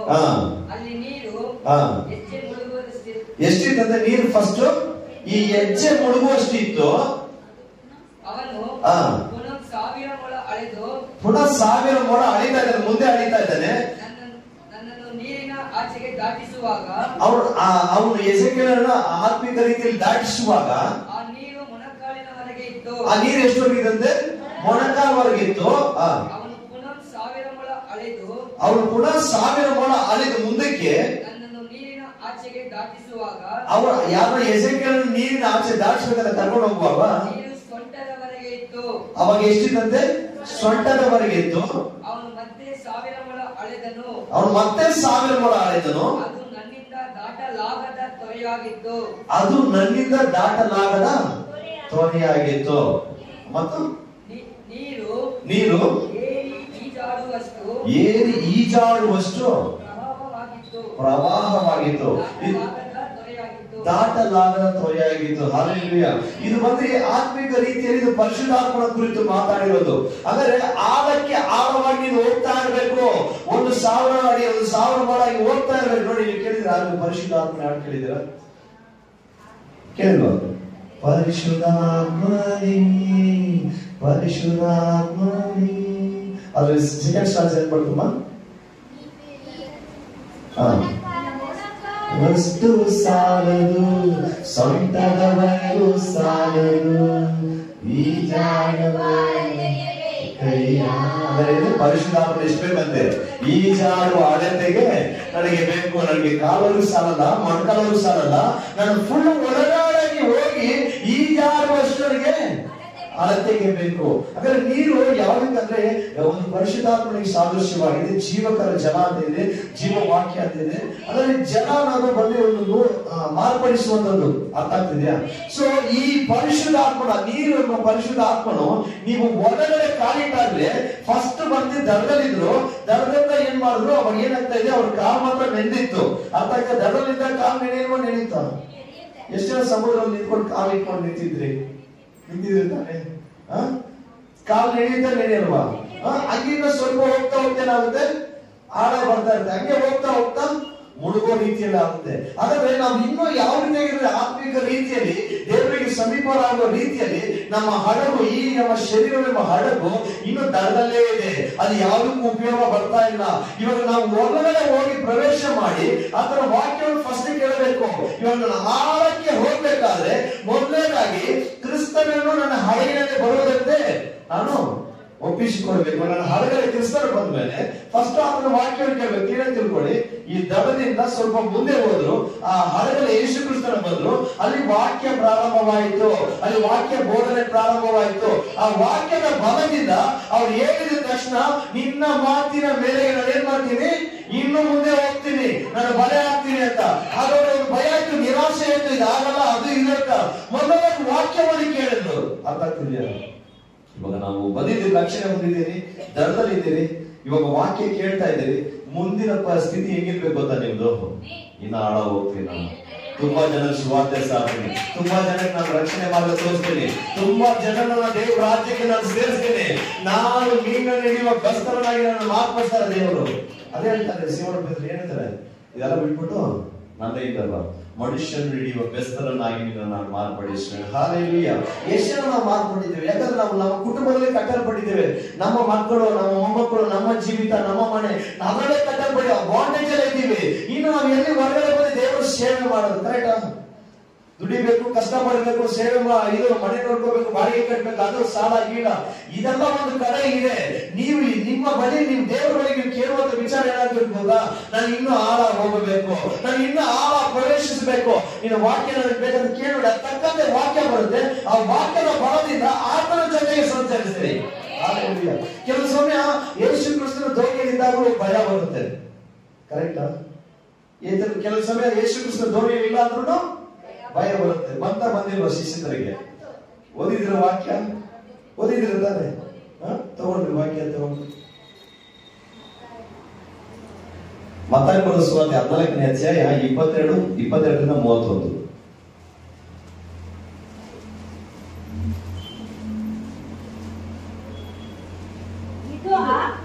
ಇದು ಆದ ಕೂಡಲೇ ಆತನು ತನ್ನ ಶಿಷ್ಯರಿಗೆ, ನಾನು ಈ ಜನರ ಗುಂಪುಗಳನ್ನು ಕರೆಸಿ ಬಿಡುವಷ್ಟು ಒಳಗೆ ನೀವು ದೋಣಿಯನ್ನು ಹತ್ತಿ ಮುಂದಾಗಿ ಆಚೆ ದಡಕ್ಕೆ ಹೋಗಿರಿ ಎಂದು ಬಲವಂತ ಮಾಡಿದನು. ಆತನು ಜನರ ಗುಂಪುಗಳನ್ನು ಕರೆಸಿ ಬಿಟ್ಟ ಮೇಲೆ ಪ್ರಾರ್ಥನೆ ಮಾಡುವುದಕ್ಕೆ ಏಕಾಂತವಾಗಿ ಬೆಟ್ಟವನ್ನು ಹತ್ತಿದನು ಮತ್ತು ಹೊತ್ತು ಮುಳುಗಿದ ಮೇಲೆ ಒಬ್ಬನೇ ಅಲ್ಲಿ ಇದ್ದನು. ಅಷ್ಟರಲ್ಲಿ ದೋಣಿಯು ಭೂಮಿಗೆ ಬಹು ದೂರ ಹೋಗಿತ್ತು ಮತ್ತು ಎದುರುಗಾಳಿ ಬೀಸುತ್ತಿದ್ದುದರಿಂದ ತೆರೆಗಳ ಹೊಡೆತಕ್ಕೆ ಸಿಕ್ಕಿ ಒದ್ದಾಡುತ್ತಿತ್ತು. ರಾತ್ರಿಯ 4ನೇ ಜವಾದಲ್ಲಿ ಯೇಸು ಸಮುದ್ರದ ಮೇಲೆ ನಡೆದು ಅವರ ಕಡೆಗೆ ಬಂದನು. ಸಮುದ್ರದ ಮೇಲೆ ನಡೆಯುವ ಆತನನ್ನು ಶಿಷ್ಯರು ನೋಡಿ ಭೂತವೆಂದು ಕತ್ತರಿಸಿ ಭಯದಿಂದ ಕೂಗಿದರು. ಕೂಡಲೇ ಯೇಸು ಮಾತಾಡಿ ಅವರಿಗೆ, ಧೈರ್ಯವಾಗಿರಿ, ನಾನು ಹಚ್ಚಬೇಡಿರಿ ಎಂದು ಹೇಳಿದನು. ಅದಕ್ಕೆ ಪೇತ್ರನು, ಸ್ವಾಮಿ, ನೀನೇ ಆದರೆ ನನಗೆ ನೀರಿನ ಮೇಲೆ ನಡೆದು ನಿನ್ನ ಬಳಿಗೆ ಬರುವುದಕ್ಕೆ ಅಪ್ಪಣೆ ಕೊಡು ಅನ್ನಲು ಆತನು ಬಾ ಅಂದನು. ಆಗ ಪೇತ್ರನು ಯೇಸುವಿನ ಬಳಿಗೆ ಹೋಗುವುದಕ್ಕೆ ದೋಣಿಯಿಂದ ಇಳಿದ ನೀರಿನ ಮೇಲೆ ನಡೆದನು. ಆದರೆ ಗಾಳಿಯನ್ನು ನೋಡಿ ಭಯಪಟ್ಟು ಮುಳುಗುತ್ತಾ, ಸ್ವಾಮಿ ನನ್ನನ್ನು ಕಾಪಾಡು ಎಂದು ಕೂಗಿಕೊಂಡನು. ಆ ಕ್ಷಣವೇ ಯೇಸು ಕೈ ಚಾಚಿ ಅವನನ್ನು ಹಿಡಿದು, ಅಲ್ಪ ವಿಶ್ವಾಸಿಯೇ, ಏಕೆ ಸಂದೇಹ ಪಟ್ಟೆ ಎಂದು ಹೇಳಿದನು. Hallelujah, hallelujah. ಇವಾಗ ಕೆಲವು ಸಮಯ ದೇವರು ದೋಣಿಯಲ್ಲಿ ಅಂದ್ರೆ ಭಯ ಬರುತ್ತೆ. ಇವಾಗ ನೋಡಿ, ಕೆಲವು ಜೀವನದಲ್ಲಿ, ಈ ಜೀವನ ಪಯಣದಲ್ಲಿ ನಾವು ಮುಂದೆ ಹೋಗ್ತಾ ಇರ್ತೀರಿ, ಏನೋ ಒಂದು ಸಮಸ್ಯೆ ಬಂತು, ಏನೋ ಒಂದು ಕಾರ್ಯ ಬಂತು, ಅವಾಗ ಏನಾಗ್ತೀರಿ, ಗಡಿ ಬಿಡಿ ಆಗ್ತೀರಿ, ಅವಾಗ ಎದುರ್ತೀರಿ. ಇವಾಗ ನೋಡಿ, ಅಲ್ಲಿ ಏನಾಯ್ತು ಅಂದ್ರೆ ಅದೇ ಆಯ್ತು. ದೇವ್ರು ಏನ್ ಮಾಡ್ತಾರೆ, ಈ ಜನರನ್ನ ನಾನು ಕಳಿಸ್ಕೊಟ್ಟು ಬರ್ತೀನಿ, ನೀವು ಹೋಗಿ ಮುಂದೆ ಹೋಗಿ ಅಂತ ಕಳಿಸ್ತಾರೆ. ಯಾರನ್ನ? ಶಿಷ್ಯರನ್ನ. ಅಷ್ಟೋರು ಏನ್ ಮಾಡ್ರು, ದಡ ಬಿಟ್ಟು ತುಂಬಾ ದೂರ ಹೋಗಿದ್ರು. ಅವರು ಏನ್ ಧೈರ್ಯ ಗೊತ್ತಾ? ಏನ್ ಧೈರ್ಯ ಹೇಳಿ? ಏಸಪ್ಪ ಹೇಳಿದ್ರು, ವಾಕ್ಯ ಕೇಳಿದಿರಿ ಅನ್ನೋ ಧೈರ್ಯದಲ್ಲಿ ಕೆಲವು ಸಮಯ ಹಂಗೆ ತುಂಬಾ ದೂರ ಹೋಗ್ಬಿಟ್ರು. ನನಗೂ ಹಂಗೆ ಆಗುತ್ತೆ ಕೆಲವು ಟೈಮಲ್ಲಿ. ಸ್ಟಾರ್ಟಿಂಗ್ ಹಂಗೆ ಆಗಿತ್ತು. ಪ್ರೇಯರ್ ಮಾಡ್ಬಿಟ್ಟು ಎಲ್ಲ ಬಿಡುಗಡೆ ಆಯ್ತು, ಒಂದು ಕಡೆ ಹೋಗ್ತಾ ಇದ್ರೆ ಅಲ್ಲಿ ಸ್ಟಾರ್ಟಿಂಗ್ 2ನೇ ಕ್ಲೈಂಟ್ ನನ್ನ ಜೀವನದಲ್ಲಿ 2ನೇ ಕ್ಲೈಂಟ್. ಫಸ್ಟ್ ಒಂದು ಯಾವಾಗ ಓಡಿಸ್ದೆ ಒಂದ್ರಲ್ಲಿ, ಇನ್ನೊಂದು ಸೆಕೆಂಡ್ ಕ್ಲೈಂಟ್ ಹೋಗ್ತಾ ಇದೆ. ಇಲ್ಲಿಂದ ಹೋಗೋ ಫೈರ್ ಆಗಿ ಹೋಗ್ಬಿಟ್ಟು, ಈಶ್ವರನ ನಾಮದಲ್ಲಿ ನನ್ನ ದೇವ್ರಿಗೆ ಇಳಿತೀಯ, ಅದು ದೊಡ್ಡ ಕಾರ್ಯ ಮಾಡ್ತೇನೆ, ನಾನಂತೂ ಸುಮ್ಮನೆ ಬರೋಣ, ಹಂಗೆ ಹೋಗ್ತಾ ಇದ್ದೀನಿ. ಹೋಗಿದ ತಕ್ಷಣ ಏನೋ ಅಂದಿದ ತಕ್ಷಣ ಹಿಂಗ ಅಂತ ಇದ್ದ ಕಾಲು, ಇಲ್ಲಿ ಮಾತ್ರ ನಿಂತಿದ್ದ ಕಾಲು ನಡೀತಾ ಇದ್ದೀನಿ. ಯಾಕೆ ದೇವರ ಭಯ ಇಲ್ಲ? ಯಾರು ಭಯ ಇಲ್ಲ? ಯಾರು ಭಯ ಇಲ್ಲ? ಕಟ್ಟೆ ತಗೊಂಡ್ ಬಾ, ಭಯ ಯಾರು ಇದೆ ಅಂತ ತಗೊಂಡ್ ಬಾ. ಇಲ್ಲಿ ಏನ್ ಹೇಳ್ಕೊಳ್ತಾ ಇದ್ರಿ? ಸೈತಾನ್ ನೋಡಿ ಎದುರ್ಬೇಕಾ? ಎದುರಬಾರ್ದು. ಹಾಲೆಲೂಯಾ. ಹಾಗಾದ್ರೆ ಭಯ ಬಂತು. ಇಲ್ಲಿ ನೋಡಿ, ಕೆಲವು ಸಮಯ ನಾವು ಆ ಧೈರ್ಯದಲ್ಲಿ ನಾವು ಹೋಗ್ಬಿಡ್ತೀವಿ, ಆ ಧೈರ್ಯದಲ್ಲಿ ತುಂಬಾ ಆಳ ಹೋಗ್ತೀವಿ ಅಂತ ಹೋಗ್ಬಿಡ್ತೀವಿ. ಅಲ್ಲಿ ನಾವು ಒಂದು ವಿಷಯನ ಮಾಡ್ಬಿಡ್ತೀವಿ. ಏನ್ ಮಾಡ್ಬಿಡ್ತೀವಿ ಅಂದ್ರೆ, ದೇವ್ರು ಹೇಳಿದ್ದಾರೆ ನನ್ನ ಜೊತೆ ಇರ್ತೀನಿ, ನಿನ್ನ ಯುಗದ ಸಮಾಪ್ತಿಯವರೆಗೆ ಏನ್ ಮಾಡ್ತಾರಂತೆ, ನಿನ್ನ ಸಂಗಡ ಇರ್ತೀನಿ ಅಂತ ವಾಗ್ದಾನ ಮಾಡಿದ್ದಾರೆ. ನಾನು ಎಲ್ಲಿದ್ರು ನನ್ನ ದೇವ್ರು ನನ್ನ ಜೊತೆ ಇರ್ತಾರೆ, ನಾನು ಬಿಡಲ್ಲ. ಆ ಒಂದು ಧೈರ್ಯ ನನ್ನ ಒಳಗಿರುವಾಗ ನನಗೆ ಆಲೋಚನೆ ಬಂದಿರಲ್ಲ. ಅವಾಗ ಸೈತಾನ್ ಏನ್ ಮಾಡ್ತಾನೆ ಗೊತ್ತಾ? ಫಸ್ಟ್ ನನ್ಗೇನು ಭಯ ಬಂದಿದ್ರೆ, ಆ ಅಮ್ಮ ನೋಡಕ್ಕೂ ಕಣ್ಣು ದಪ್ಪ ಬೇರೆ, ಮುಖ ಬೇರೆ ಗುಂಡಗಿತ್ತ. ಹಿಂಗ್ ಅಂದಿದ ತಕ್ಷಣ ನನಗೆ ಇಲ್ಲಿ ಹಾರ್ಟ್ ಬೀಟ್ ಜಾಸ್ತಿ ಆಯ್ತು, ಕಾಲು ನಡುಗೋದು ಸ್ಟಾರ್ಟ್ ಆಯ್ತು. ಇನ್ನು ಪ್ರೇಯರ್ ಮರ್ತೋಯ್ತು. ಹೆಂಗ್ ಪ್ರೇಯರ್ ಮಾಡೋದು ಅನ್ನೋದು ಸ್ವಲ್ಪ ಕನ್ಫ್ಯೂಸ್ ಆಗೋಯ್ತು. ಅಲ್ಲಿ ಹೇಳ್ತಾ ಇದೆ, ಅಯ್ಯಮ್ಮ ನೋಡ್ತಾ, ಇಲ್ಲಿ ಮಾತಾಡ್ತಾ ಇದೆ, ಹಿಂಗೆ ಅಮ್ಮ ನೋಡ್ತಾ ಇದೆ, ಹಿಂಗ್ ಬಂದು ಕತ್ತಿ ತಿಂದ್ಬಿಟ್ರೆ, ಇಲ್ಲ ಬಂದು ಹಿಂಗ್ ಹೊಡೆದ್ಬಿಟ್ರೆ, ಕಣ್ಣು ಮುಚ್ಕೊಂಡು ಪ್ರೇಯರ್ ಮಾಡೋದು ಮುಂದೆ ಬಂದ್ಬಿಟ್ರೆ, ಇದೆಲ್ಲ ಭಯ ಬರ್ತಾ ಇದೆ. ಇವಾಗ ಕಣ್ಣು ಮುಚ್ಕೊಂಡು ಮಾಡ್ತಿದ್ದೀನಿ, ಹಿಂಗ್ ಮುಂದೆ ನಿಂತಿದ್ದಾರೆ, ಯಾರು ಹಿಡ್ಕೊಂಡು ಇಲ್ಲಿ ನಿಂತಿದೆ, ಹಿಂಗ್ ನೋಡ್ತಾ ಇರೋದು ಎಷ್ಟೊತ್ತು ಎದ್ದು ಬಂದು ನಾನು ಎದುರಿಸೋದು ಹೇಳಿ. ಯಾಕಂದ್ರೆ ದೆವ್ವ ಬಂದ್ಮೇಲೆ ಅವರೆಲ್ಲ ಜಾಕಿ ಚೆನ್ನಾಗಿರ್ತಾರೆ. 4 ಜನ ಹಿಡಿಬೇಕಾಗುತ್ತೆ, ಈಗಿರೋರ್ನ 4 ಜನ ಹಿಡಿಬೇಕು. ಸೈತಾನ್ ಬಂದ್ಮೇಲೆ ಇನ್ನ ನಾನು ಒಬ್ಬನೇ ನಿಂತಿದ್ದೀನಿ, ಅವ್ರ ಪಾಡ ಹೇಳಕ್ ನಿಂತಿದ್ದಾರೆ. ಅವರು ದೇವ್ರ ರಕ್ಷಣೆ ಹೊಂದಿಲ್ಲ, ಅವರು ಹೊಸದಾಗಿ ಬಂದವರು. ಈ ರೀತಿಯಾಗಿರುವಾಗ ನನಗೆ ಏನಾಯ್ತು ಅಂದ್ರೆ, ಒಳಗಡೆ ಅವ್ರನ್ನ ನೋಡಿದಾಗ ಅವ್ರ ಕಣ್ಣು ಇಷ್ಟು ದಪ್ಪ ಇದೆ, ಮುಖ ಇಷ್ಟು ಕೋಪದಲ್ಲಿದೆ, ಇನ್ನ ನನಗೆ ಹೆಂಗ್ ಮಾಡ್ಬೋದು, ನಾಳೆ ಅವಾಗ ಸ್ವಲ್ಪ ಸಣ್ಣ ಇದೆ, ಅವಾಗ ಏನ್ ಮಾಡ್ಬೋದು ಭಯ ಬಂತು. ಭಯ ಬಂದಾಗ ನಾನು ಕಣ್ಣು ಮುಚ್ಚಿಕೊಂಡು ಆ ಬಲವಾದ ಪ್ರಾರ್ಥನೆ ನಾನು ನಡೆದಿಲ್ಲ. ನೀವು ನೋಟ್ ಮಾಡ್ಕೋಬೇಕು, ಅಲ್ಲಿ ಬಲವಾದ ಪ್ರಾರ್ಥನೆ ನಡೆದಿಲ್ಲ. ಅಲ್ಲಿ ಏನಾಯ್ತು, ನನ್ಗೆ ಭಯ ಬಂದಿದ ತಕ್ಷಣ ನಾನು ಸ್ವಲ್ಪ ನಡೆದ್ಬಿಟ್ಟೆ. ಯಾಕಂದ್ರೆ 2ನೇ ಕ್ಲೈಂಟ್ ಅಲ್ವಾ ಅವರು. ಆಮೇಲೆ ನಡೆದ್ಬಿಟ್ಟೆ, ಯಾಕಂದ್ರೆ ನಮ್ಮಲ್ಲಿ ಟ್ರೈನಿಂಗ್ ದೇವರಿಗೆ ಕೊಡ್ತಾ ಇರೋದು. ನಡೆದ್ಬಿಟ್ಟೆ, ನನಗಿದ ತಕ್ಷಣ ಬಂದೆ. ನನ್ನೊಳಗಡೆ ಅನ್ಬೋದು, ಏನಕ್ಕೆ ಹಿಂಗ್ ಮಾಡಿದೆ, ಬರೋವಾಗಲೇ ಹೇಳ್ಕೊಂಡು ಬರ್ತಿದ್ದೆ, ಸುಮ್ಮನೆ ಪ್ರೇಯರ್ ಮಾಡ್ಬಿಟ್ಟು ಸರಿ ಬರ್ತಿದ್ದು ಬಂದ್ಬಿಟ್ಟು, ಏನಕ್ಕೆ ಹಿಂಗ್ ಮಾಡಿದೆ ನಾನು ಬೈಕೊಂಡು ಏಸಪ್ಪ ಏನಕ್ಕೆ ನನಗೆ ಈ ತರ ಭಯ ಹುಟ್ಟಿಸಿದೆ, ನನಗೆ ಜೊತೆಗಿದ್ದೀನಿ ಅಂತ ಹೇಳ್ದಲ್ಲ, ಹಿಂಗೆ ಅಂತ ಹೇಳ್ಕೊಂಡು ಬಂದ್ಬಿಟ್ಟು ತಿರ್ಗಿ ಉಪವಾಸ ಮಾಡಿದೆ, ಹೋದೆ. ನಿನ್ ಕಣ್ಣನ್ನು ತಗೊಂಡು ಎಣ ತಗೊಂಡು ಕಣ್ಣು ಮುಚ್ಕೊಂಡು ಏಸು ನಾವು ಎತ್ತ ಆಗದೆ ಕಿಚ್ಚಾಡಿ ಎಗರಾಡಿ ಓಡ್ತು. ಹಾಲೆಲೂಯಾ. ಇದನ್ನ ಏನಕ್ಕೆ ಅಂದ್ರೆ, ಈ ದೋಣಿ ಹತ್ಕೊಂಡು ಹೋಗ್ಬಿಟ್ರು ಶಿಷ್ಯರು. ಮುಂದೆ ಹೋಗಿದ ತಕ್ಷಣ ಏನಾಯ್ತು, ಸಮುದ್ರವು ಅಲ್ಲೋಲ ಕಲ್ಲೋಲಾಗಿ ದೊಡ್ಡದಾಗಿ ಹಳೆ ಬರ್ತಿರುವಾಗ ಅವ್ರು ಭಯ ಬಂತು. ಹಳೆಯಲ್ಲಿ ನೀರ್ ಬೇರೆ ಬರಕ್ ಪ್ರಾರಂಭ ಆಯ್ತು. ಅದು 2ನೇ ವಾಕ್ಯ, ಇದು 1ನೇ ವಾಕ್ಯ ನಾನು ಬೇರೆ. ಅವ್ರೇನ್ ಮಾಡಿದ್ರು, ಹಳೆಯ ಸಮಯ ಒಳಗಡೆ ಹೋಗ್ತಿರುವಾಗ ದೇವ್ರು ಏನ್ ಮಾಡಿದ್ರು, ಸಮುದ್ರದ ನಡ್ಕೊಂಡು ಬರ್ತಾ ಇದ್ರು ರಾತ್ರಿ ಸಮಯದಲ್ಲಿ. ಯೇಸು ಕ್ರಿಸ್ತ ಏನ್ ಮಾಡ್ತಿದ್ರು, ನಾನು ಅವಾಗಲೇ 2ನೇ ವಾಕ್ಯ, ಅದು ಆಮೇಲೆ ಮಾತಾಡ್ತೇನೆ, ಇವಾಗ ಇದು ಮುಗಿಸ್ಬಿಡ್ತೇನೆ. ಇವಾಗ ಸಮುದ್ರ ಮೇಲೆ ನಡ್ಕೊಂಡು ಬಂದಾಗ ಅವ್ರು ಏನಾಯ್ತು, ಭಯ ಬಂತು. ಫಸ್ಟ್ ತುಂಬಾ ಆಳಕ್ಕೆ ಹೋಗಿದ ತಕ್ಷಣ ತುಂಬಾ ದೂರ ಹೋಗಿದ ತಕ್ಷಣ ಅಲ್ಲಿ ಯೇಸು ಕ್ರಿಸ್ತನೇ ನೋಡಿದ್ದಾರೆ. ಅವ್ರ ಜೊತೆಗೆ ಇದ್ದವರು ಆತನ, ಇವಾಗ ನೋಡಿ, ಯಾರಾದ್ರೂ ಒಬ್ರ ಜೊತೆ ಬಾಂಡೇಜ್ ಇದ್ರೆ ಅವ್ರು ಎಷ್ಟೇ ದೂರ ಇದ್ರು ಅವ್ರು ಇಲ್ಲಿದ್ದಾರೆ ಅಲ್ಲಿದ್ದಾರೆ ಅಂತ ಕ್ಲೀನ್ ಗೊತ್ತಾಗ್ತಾನೆ.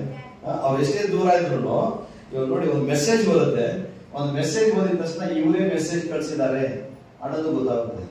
ಅದು ಯಾರೇ ಟೈಪ್ ಮಾಡಿ ಕಳಿಸ್ತೀವಿ, ಆಗುತ್ತಾ ಆಗಲ್ವಾ? ಆತರ ಹಾಟ್ ಬಾಂಡಿಂಗ್ ಒಂದಿದೆ, ಇದೆಯಾ ಇಲ್ವಾ? ಆದರೆ ಎಲ್ಲರಿಗೂ ಇದೆ. ಯೇಸು ನಾಮದಲ್ಲಿ ಖಂಡಿತವಾಗ್ಲೂ ಇದೆಯಾ ಇಲ್ವಾ? ನನಗಿದೆ ಅಪ್ಪ, ನಾನು ಸೀರಿಯಸ್ ಆಗಿ ಹೇಳ್ತೀನಿ. ನಾನು ತುಂಬಾ ಸೆನ್ಸಿಟಿವ್, ಎಲ್ಲಾ ವಿಷಯದಲ್ಲೂ ತುಂಬಾ ಸೆನ್ಸಿಟಿವ್.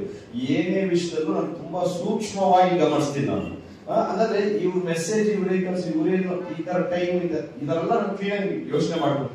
ಅದೇ ರೀತಿಯಾಗಿ ದೇವರ ಜೊತೆಗೆ ನೀವು ಆ ಬಾಂಡೇಜ್ ಇದೆ, ಆ ಹೃದಯ ದೇವರ ಜೊತೆಗಿರುವಾಗ ನೀವು ಎಷ್ಟೇ ದೂರ ಹೋಗಿ ಆತನು ಇಲ್ಲೆಲ್ಲೋ ಬಂದಿದ್ದಾನೆ, ಯೇಸು ಕ್ರಿಸ್ತನು ಇಲ್ಲೆಲ್ಲ ಓಡಾಡ್ತಾರೆ ಅನ್ನುವಾಗಲೇ ನಿಮ್ಮ ಹೃದಯವು ಆತನ ಸ್ಪರ್ಶಿಸುತ್ತೆ. ಆತ ನನ್ನ ಸಮೀಪಕ್ಕೆ ಬಂದಿದ್ದಾರೆ, ಆತನ ಆಳದಲ್ಲಿ ಬಂದಿದ್ದಾರೆ, ಆತ ನನಗಿಂತ ಮುಂದೆ ಬಂದಿದ್ದಾರೆ, ನನ್ನ ಕುಟುಂಬದಲ್ಲಿ ಬಂದಿದ್ದಾರೆ, ನಾನು ಹೋಗೋಕ್ ಮುಂಚೆ ನನ್ನ ದೇವರು ಬಂದಿದ್ದಾರೆ ಅಂತ ನಿಮಗೆ ಅನುಭವ ಆಗುತ್ತೆ. ಈ ಬಾಂಡೇಜ್, ಈ ಹಾಟ್ ಬಾಂಡೇಜ್ ಅಂತ ದೇವ್ರ ಜೊತೆಗಿದ್ದಾರೆ. ಆದ್ರೆ ಅವ್ರಿಗೆ ವಾಕ್ಯ ಕೇಳಿದ್ರು, ದೇವರ ಮಾತ ಕೇಳಿದ್ರು, ಬಟ್ ಆ ಬಾಂಡೇಜ್ ಅವ್ರಿಗೆ ಇದ್ದಿಲ್ಲ. ಯಾಕೆ? ಯೇಸು ಕ್ರಿಸ್ತನಿಗೂ ಅವ್ರು ಇದ್ದದ ಶಿಷ್ಯರಿದ್ರು. ಅದಕ್ಕೆ ಅವ್ರು ಏನ್ ಮಾಡಿದ್ರು? ಎದುರಿದ್ರು. ಫಸ್ಟ್ ಅದು ಸಮುದ್ರ ಮೇಲೆ ನಡ್ಕೊಂಡು ಬಂದಾಗ ರೂಪ ನಡ್ಕೊಂಡು ಬರ್ತಾ ಇದ್ದಾಳೆ, ಏಸಪ್ಪ ನಡ್ಕೊಂಡು ಬರ್ತಾ ಇದಾರೆ. ಎದುರದ ಮೇಲೆ ಆಮೇಲೆ ಯೇಸು ನಾಣಿ ಅಂತ ಹೇಳ್ತಾರೆ. ಹೇಳ್ಮೇಲೆ ಅವ್ರು ಹೇಳ್ತಾರೆ, ಸರಿ ನೀನೇ ಆಗಿದ್ದಾರೆ, ನನ್ನನ್ನು ನಿಂತರ ನೀರನ್ನು ನಡೆಯೋಕೆ ಇದು ಮಾಡೋದಾಗ ಏನ್ ಮಾಡ್ತಾರೆ? ಸರಿ ಬಾ ಅನ್ನೋದು ಏನ್ ಮಾಡ್ತಾರೆ? ಪೇತ್ರನು ನಡ್ಕೊಂಡು. ಅಂದ್ರೆ ಸಮುದ್ರ ಪರಿಶುದ್ಧಾತ್ಮನ ಮೇಲೆ ಸಂಚಾರ ಮಾಡುವ ದೇವರು, ಪರಿಶುದ್ಧಾತ್ಮನಿಂದ ತುಂಬಲ್ಪಟ್ಟವರು. ಯಾರು ದೇವರ ಮಾತು ಕೇಳ್ತಾರೋ ಅವರು ಪರಿಶುದ್ಧಾತ್ಮನಿಂದ ಮುಳುಗಿ ಎದ್ದಿ ಪರಿಶುದ್ಧಾತ್ಮನ ಜೊತೆಗೆ ನಡೀತಾರೆ. ಆ ನೀರು ಮುಳಿಸ್ಲಿಲ್ಲ, ಪೇತ್ರನನ್ನು ಮುಳಿಸ್ಲಿಲ್ಲ.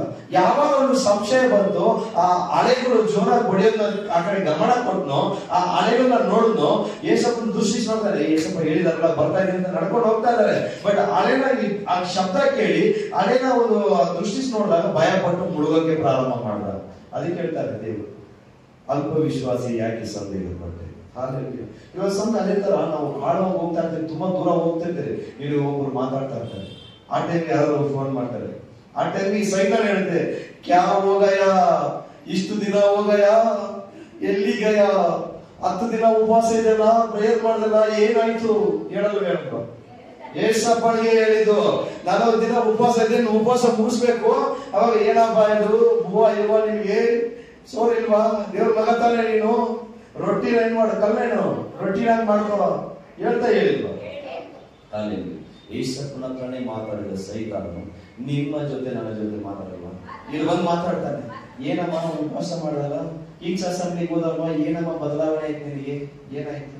ಕಿಂಗ್ಸ್ ಅಸೆಂಬ್ಲಿಗೆ ಹೋಗಿ ಬೆದಸ್ತಾ ಟೈಮ್ ಹೋಗಿ, ಇಲ್ಲ ಬೇರೆ ಯಾವ್ದಾದ್ರು ಪಾಕಿಸ್ತಾನ್ಗಾದ್ರೂ ಹೋಗಿ, ಯಾವ ಸಭೆಗಾದ್ರೂ ಹೋಗಿ, ನೀವು ಯೇಸು ಕ್ರಿಸ್ತನ ಬಳಿಗೆ ಹೋಗದೆ ಹೋದ್ರೆ ಬಿಡುಗಡೆ ಇಲ್ಲ. ಅರ್ಥ ಆಯ್ತಾ? ಎಷ್ಟು ಚೆನ್ನಾಗಿ ಅರ್ಥ ಆಯ್ತು? ನಾನು ಏನ್ ಹೇಳಿದೆ ಅರ್ಥ ಆಯ್ತಾ? ಏನ್ ಅರ್ಥ ಆಯ್ತು? ಪ್ರಪಂಚದಲ್ಲಿ ಯಾವ ಸಭೆಗಾದ್ರೂ ಹೋಗಿ, ಆದ್ರೆ ಯೇಸು ಕ್ರಿಸ್ತನ ಹತ್ರಕ್ಕೆ ಹೋಗ್ದೇನೆ ನೀವು ಯಾವ ಬಿಡುಗಡೆನೂ ಇಲ್ಲ. ಹಲ್ಲೆಲೂಯಾ. ಯೇಸು ಕ್ರಿಸ್ತನಲ್ಲಿ ಹೋದ್ರೆ ಬಿಡುಗಡೆ. ಹಾಗಾದ್ರೆ ಇಲ್ಲಿ ಪೇತ್ರನು ಏನ್ ಮಾಡ್ತಾನೆ? ಭಯ ಪಡ್ತಾನೆ. ಕೆಲವು ಸಮಯ ನಮ್ಮ ಜೀವನದಲ್ಲಿ ಭಯ ಉಂಟಾಗುತ್ತೆ. ನಮ್ಮ ಜೊತೆಲಿ ಹಾಡುಗಳು ದೇವ್ರು ಇಲ್ಲ, ಆದ್ರೂ ದೇವ್ರು ಇದ್ದಾನೆ ಅನ್ನೋ ಧೈರ್ಯ ನಾವು ಮುಂದೆ ಹೋಗ್ಬಿಡ್ತೀವಿ. ಕೆಲವೊಂದು ಸಮಸ್ಯೆಗಳು, ಹೋರಾಟಗಳು, ಒಂದು ಮರಣಾಂತರ ಅವಸ್ಥೆಗಳು ಎಲ್ಲ ಬಂದಾಗ ಹೆದರೋರಾಗಿರ್ತೀವಿ. ಇನ್ನೊಂದು ಕಡೆ ಏನಂದ್ರೆ ಯೇಸು ಕ್ರಿಸ್ತನ ಜೊತೆಗಿದ್ದಾರೋ ಭಯ ಬರುತ್ತೆ. ಕರೆಕ್ಟ್ ತಾನೆ? ಬರುತ್ತಾ?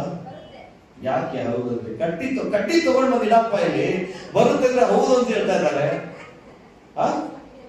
ವಾಕ್ಯ ಇದೆ ಅಂತ ಹೇಳ್ಬೇಕು. ಬರುತ್ತೆ ಅಂದ್ರೆ ಹೌದಂದ್ರೆ ಹೌದು ನಿಮ್ಗೆ ಬರೋದು. ಇವ್ರಿಗೆ ಭಯ ಬರುತ್ತಾ ಅಂತ ಕೇಳ್ತಾ ಇದ್ದಾನೆ. ಹೊರಗಡೆ ನಿಂತಿದ್ದಾನೆ, ನಿಜವಾಗ್ಲು ಸೀರಿಯಸ್ ಆಗಿ ಹೊರಗಡೆ ನಿಂತಿದ್ದಾನೆ. ವಾಕ್ಯ ಕೇಳಿಲ್ವಾ? ಬಿತ್ತುವವನು ತನ್ನ ಬೀಜವನ್ನು ಬಿತ್ತುವಾಗ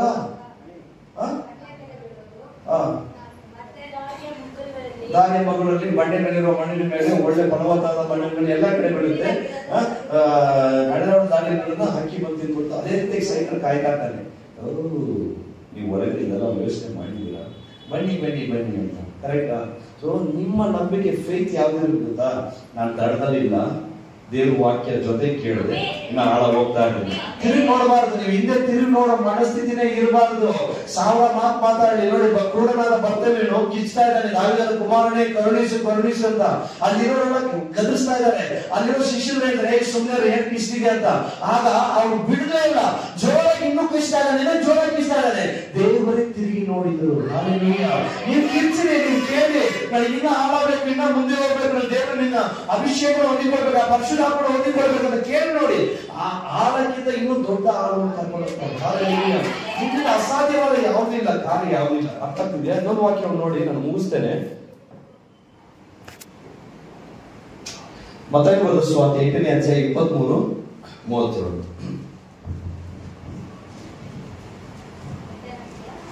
ಮತ್ತಾಯ ಬರೆದ ಸುವಾರ್ತೆ 8ನೇ ಅಧ್ಯಾಯ. ಆತನು ದೋಣಿಯನ್ನು ಹತ್ತಿದಾಗ ಆತನ ಶಿಷ್ಯರು ಆತನ ಹಿಂದೆ ಹೋದರು. ಅವರು ಹೋಗುತ್ತಿರುವಾಗ ಸಮುದ್ರವು ಅಲ್ಲಲ್ಲವಾಗಿ ದೋಣಿಯ ತೆರೆಗಳಿಂದ ಮುಚ್ಚಿ ಹೋಯಿತು. ಆದರೆ ಆತನು ನಿದ್ದೆ ಹತ್ತಿ ಮಡಗಿದನು. ಅವರು ಹತ್ತಿರ ಬಂದು ಆತನನ್ನು ಎಬ್ಬಿಸಿ, ಸ್ವಾಮಿ ಕಾಪಾಡು, ಸಾಯುತ್ತೇವೆ ಅನ್ನಲಾಗಿ. ಆತನು ಅವರಿಗೆ, ಅಲ್ಪ ವಿಶ್ವಾಸಿಗಳೇ, ಏಕೆ ಧೈರ್ಯಗೆಡುತ್ತೀರಿ ಎಂದು ಹೇಳಿ ಎದ್ದು ಗಾಳಿಯನ್ನು ಸಮುದ್ರವನ್ನು ಗದರಿಸಿದನು. ಆಗ ಎಲ್ಲ ಶಾಂತವಾಯಿತು. ಆ ಜನರ ಬರಗಾಗಿ ಈತನು ಎಂತವನಾಗಿರಬಹುದು, ಗಾಳಿಯು ಸಮುದ್ರವು ಸಹ ಈತನ ಹೇಳಿದ ಹಾಗೆ ಕೇಳುತ್ತಲ್ಲ ಅಂದನು. ಇಲ್ಲಿ ಇನ್ನೊಂದು ಒಂದು ಕಾರ್ಯವನ್ನು ನೋಡ್ತೇವೆ. ಯೇಸು ಕ್ರಿಸ್ತನೇ ಸ್ವತಃ ಹಡಗಿನಲ್ಲಿದ್ದಾರೆ. ಎಲ್ಲಿ? ಯೇಸು ಕ್ರಿಸ್ತನೇ ಸ್ವತಃ ಹಡಗಿನಲ್ಲಿದ್ದಾರೆ. ಆ ಸಮುದ್ರ ಅಲ್ಲೋಲ ಆಗ್ತಿರುವಾಗ, ಆ ಸಮುದ್ರ ನೀರು ಆ ಹಡಗಲ್ಲಿ ಬರ್ತಿರುವಾಗಲೇ ಅವ್ರಿಗೆ ಭಯ ಬಂದ್ಬಿಟ್ಟು ಅಲ್ಲಿ ಏನು ಫಸ್ಟ್ ಪ್ರಶ್ನೆ ಏನ್ ಗೊತ್ತಾ? ಏನು ಫಸ್ಟ್ ಕಾರ್ಯ ಏನ್ ಗೊತ್ತಾ? ಸ್ವಾಮಿ, ನಾವು ಸಾಯುತ್ತೇವೆ. ಜೀವವನ್ನು ಉಂಟು ಮಾಡುವ ದೇವರೇ ಜೊತೆಗಿದ್ದಾರೆ, ಬಿಡುಗಡೆ ಮಾಡುವ ದೇವರೇ ಜೊತೆಗಿದ್ದಾರೆ. ಅನೇಕರು ಅದ್ಭುತ ಮಾಡಿದ್ದು ನೋಡಿದ್ದಾರೆ, ಸತ್ತವನ್ನು ಎಬ್ಬಿಸಿ ನೋಡಿದ್ದಾರೆ, ಎಲ್ಲವನ್ನು ಕಣ್ಣಲ್ಲಿ ನೋಡಿದ್ದಾರೆ. ಶಿಷ್ಯಂದರೆ ಹೇಳ್ತಾ ಇದ್ದಾರೆ, ಸ್ವಾಮಿ ಸಾಯುತ್ತೇವೆ. ಅದೇ ತರನೇ ಕೆಲವೊಂದು ಸಮಯ ನಾವೇನ್ ಮಾಡ್ತೀವಿ, ತುಂಬಾ ಹುಷಾರಿದ್ರೆ ಮಲಗಿರ್ತೀವಿ. ಸ್ವಲ್ಪ ನಾನು ಸಾಯ್ತಾ ಇದ್ದೀನಿ, ನನ್ನ ಬದುಕು ಬಂದಿದೆ. ಎಷ್ಟು ಬಂದಿದೆ ನನಗೆ ಬಂದಿದೆ. ನಾನು ನಿಮಗೆ ಬಂದಿಲ್ವಾ? ಬರುತ್ತೆ, ಖಂಡಿತವಾಗ್ಲೂ ಬರುತ್ತೆ. ಇವಾಗಲ್ಲ, ಫಸ್ಟ್ ದೇವರಲ್ಲಿ ನಡೀತಿರುವಾಗ. ಆದರೆ ಯಾವಾಗ ಯೇಸು ಕ್ರಿಸ್ತ ನನ್ನ ಜೊತೆಲಿ ನನ್ನ ಬದುಕೊಂಡಿದ್ದಾನೆ, ನನ್ನ ಜೊತೆಲಿ ನಾನು ಸಂಚಾರ ಮಾಡ್ತೇನೆ. ಯಾಕಂದ್ರೆ ಬೈಬಲ್ ವಾಕ್ಯ ಬರೆದಿದೆ, ಇವಾಗ ನಾನು ಹೋಗುತ್ತೇನೆ, ನಿನಗೊಂದು ಸಹಾಯವನ್ನು ಕಳಿಸ್ತೇನೆ. ಸಹಾಯ ಯಾರು ಗೊತ್ತಾ? ದೇವರಿಂದ, ಯೇಸು ಕ್ರಿಸ್ತನಿಂದ ತೆಗೆಯಲ್ಪಟ್ಟ ಆತ್ಮನು, ಶರೀರೂಪವಾಗಿದ್ದಂತ ದೇವರು ಆತ್ಮರೂಪವಾಗಿ ನಿಮ್ಮ ಒಳಗಡೆ ಬಂದು ವಾಸ ಮಾಡ್ತಾ ಇದ್ದಾರೆ. ಆತನೇ ಯೇಸು ಕ್ರಿಸ್ತನು. ಆತ ನಿಮ್ಮ ಒಳಗಡೆ ಇರುವಾಗ ನೀವು ಎಷ್ಟು ಧೈರ್ಯ ಉಳ್ಳವರಾಗಿರಬೇಕು, ಎಷ್ಟು ಧೈರ್ಯ ಉಳ್ಳವರಾಗಿ. ಡಾಕ್ಟರ್ ಹೇಳ್ತಾರೆ, ಮುಗಿದೋಯ್ತು ಅಷ್ಟೇ ಕಥೆ, ಹಿಂಗೆ ಅಂತ ಹೇಳೋದು. ಅವಾಗ ಏನ್ ಮಾಡ್ತಾರೆ? ಪ್ರೇಯರ್ ಮಾಡಿ. ಇಲ್ಲ, ಅವ್ರು ಹೇಳ್ತಾರೆ, ಈ ದೊಡ್ಡ ಮಂತ್ರವಾದಿ ಕಳಿಸಿದ್ದಾರೆ, ದೊಡ್ಡ ಪೂಜೆ ಮಾಡ್ತಾರೆ, ನೀವು ಹಿಂಗ್ ಮಾಡ್ತಾರೆ. ಮಾಡ್ಲಿ, ನೀವು ಮನೇಲಿ ಬಿರಿಯಾನಿ ಮಾಡಿ, ಅವ್ರು ಪೂಜೆ ಮಾಡಿ, ನೀವು ಮನೇಲಿ ಬಿರಿಯಾನಿ ಮಾಡಿ, ಸ್ವೀಟ್ ಮಾಡಿ, ಪಾಸ್ ಕರೀರಿ, ಎಲ್ಲ ಒಳ್ಳೆ ಊಟ ಮಾಡಿ, ಚೆನ್ನಾಗಿ ನಿದ್ದೆ ಮಾಡಿ. ನೀವು ಯಾವ್ದ್ರ ಕುರಿತು ಯೋಚನೆ ಮಾಡ್ತೀರೋ, ಯಾವ್ದ್ರ ಕುರಿತು ಭಯ ಪಡ್ತೀರೋ, ಅಲ್ಲೇ ನೀವು ಮುಳುಗ್ತೀರಾ. ಅದು ತಿಳ್ಕೊಳ್ಳಿ. ಯಾವ್ದ್ರ ಕುರಿತು ಯೋಚನೆ ಮಾಡಿ ಭಯ ಪಡ್ತೀರೋ ಅಲ್ಲಿ ಮುಳುಗ್ತೀರಾ. ನೀವು ಅದನ್ನ ಬಿಟ್ಟು, ನನ್ನ ಜೊತೆಲಿ ಯೇಸು ಕ್ರಿಸ್ತನಿದ್ದಾನೆ, ನನ್ನ ಒಳಗಡೆ ದೇವರಿದ್ದಾನೆ, ನಾನು ಯಾವ್ದಕ್ಕೂ ಸೋತು ಹೋಗೋದಿಲ್ಲ. ಹಾಲೆಲೂಯಾ. ಎಷ್ಟು ಜನ ಮುಂದೆ ಬಂದಿದ್ದೀರಾ? 1, 2, 3. ನೀವು ಫಸ್ಟ್ ಇಂದ ಮುಂದೆನೇ ಇದ್ದೀರಾ. ಫಸ್ಟ್ ದೇವರು ಮುಂದೆ ಬಂದ್ಬಿಟ್ಟಿದ್ದಾರೆ. ದೇವರಿಗೆ ಆಶ್ವಾಸಿದೆ. ಹಾಲೆಲೂಯಾ. ಹಾಗಾದ್ರೆ ದಡದಿಂದ ಎಷ್ಟು ಜನ ಮುಂದೆ ಬರೋದು ಮನಸ್ಸಿದೆ ಇದೆಯಾ? ಯಾವ್ದಾದ್ರು ವಿಚಾರ ಸೋತೋಗ್ತೀರಾ? ಸೈತಾನ್ ಮುಂದೆ ಬಂದ ಈಗ 12 ಗಂಟೆಗೆ ಇವತ್ತು ಮಾತಾಡ್ತಾನೆ ಎಲ್ಲರ ಹತ್ರ. ದೀಪು ಏನಮ್ಮ ಯೇಸಪ್ಪ ಹತ್ರ ಹೋಗ್ತೀನಿ ಅಂತ ಹೇಳಿದ್ಯೋ ಅಂತ ಹೇಳ್ತೀನಿ. ಏನ್ ಹೇಳ್ತೀನಿ? ಅದೇ ಸೈತಾನ್ಗೆ ಅವಳ, ನಾನು ದೇವರ ಮಗಳು, ನನಗೆ ಯಾಕೆ ನೀನ್ ಹೇಳ್ತಿದ್ಯಾ ಅಂತ ಹೇಳ್ಬೇಕು. ಕರೆಕ್ಟಾ? ಹೇಳ್ಬೇಕು ಸೈತಾನ್ಗೆ, ಅರೇ ಸೈತಾನ್ಗೆ ಅವಳ, ನನ್ನ ಮುಖ್ಯ ನೀನು. ಆದ್ರೆ ನಿನ್ನ ಒಂದು ಧೈರ್ಯ, ನಿನ್ನ ಒಂದು ಇದು. ಹಾಲೆಲೂಯಾ. ಎಲ್ಲಾ ಸಮಯದಲ್ಲೂ ನಾವು ಅಲ್ಲಿ ಹೇಳ್ತಾರೆ, ಏ ಅಲ್ಪವಿಶ್ವಾಸಿ, ಯಾಕೆ ಧೈರ್ಯಗೆಡ್ತಿ? ಅಲ್ಲ, ನಿನ್ ಜೊತೆನೇ ಇದ್ದೀನಿ, ನೀನು ಗದರಿಸು, ನಾನು ನಿನ್ ಜೊತೆನೇ ಇದ್ದೀನಿ, ನೀನು ಎದುರಿಸು, ನೀನು ಪ್ರಾರ್ಥನೆ ಮಾಡು, ನೀನು ದೇವರ ಸಮ್ಮುಖದಲ್ಲಿ ನಿಲ್ಲು, ನಾನೇ ಜೊತೆಗಿರುವಾಗ ಯಾಕೆ ನೀನು ಅಂಜಿಸ್ತೀಯ? ಯಾಕೆ ನೀನು ಅಂಜಿಸ್ತೀಯ?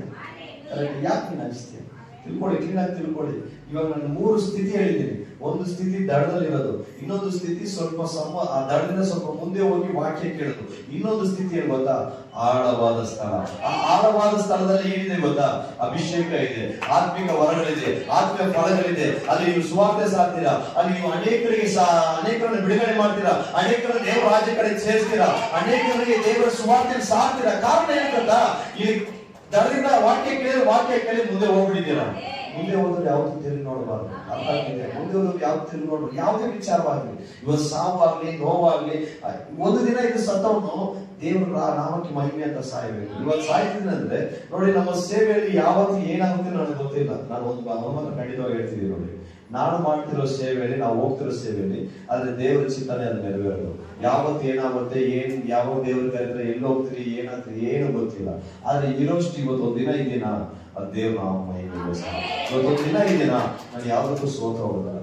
ಎಲ್ಲರಿಗೂ ಹೋರಾಟ ಇದೆ, ನನಗೂ ಹೋರಾಟ ಇದೆ, ಎಲ್ಲರಿಗೂ ಹೋರಾಟ ಇದೆ. ಹೋರಾಟ ಇಲ್ಲದೆ ಯಾರು ಇಲ್ಲ.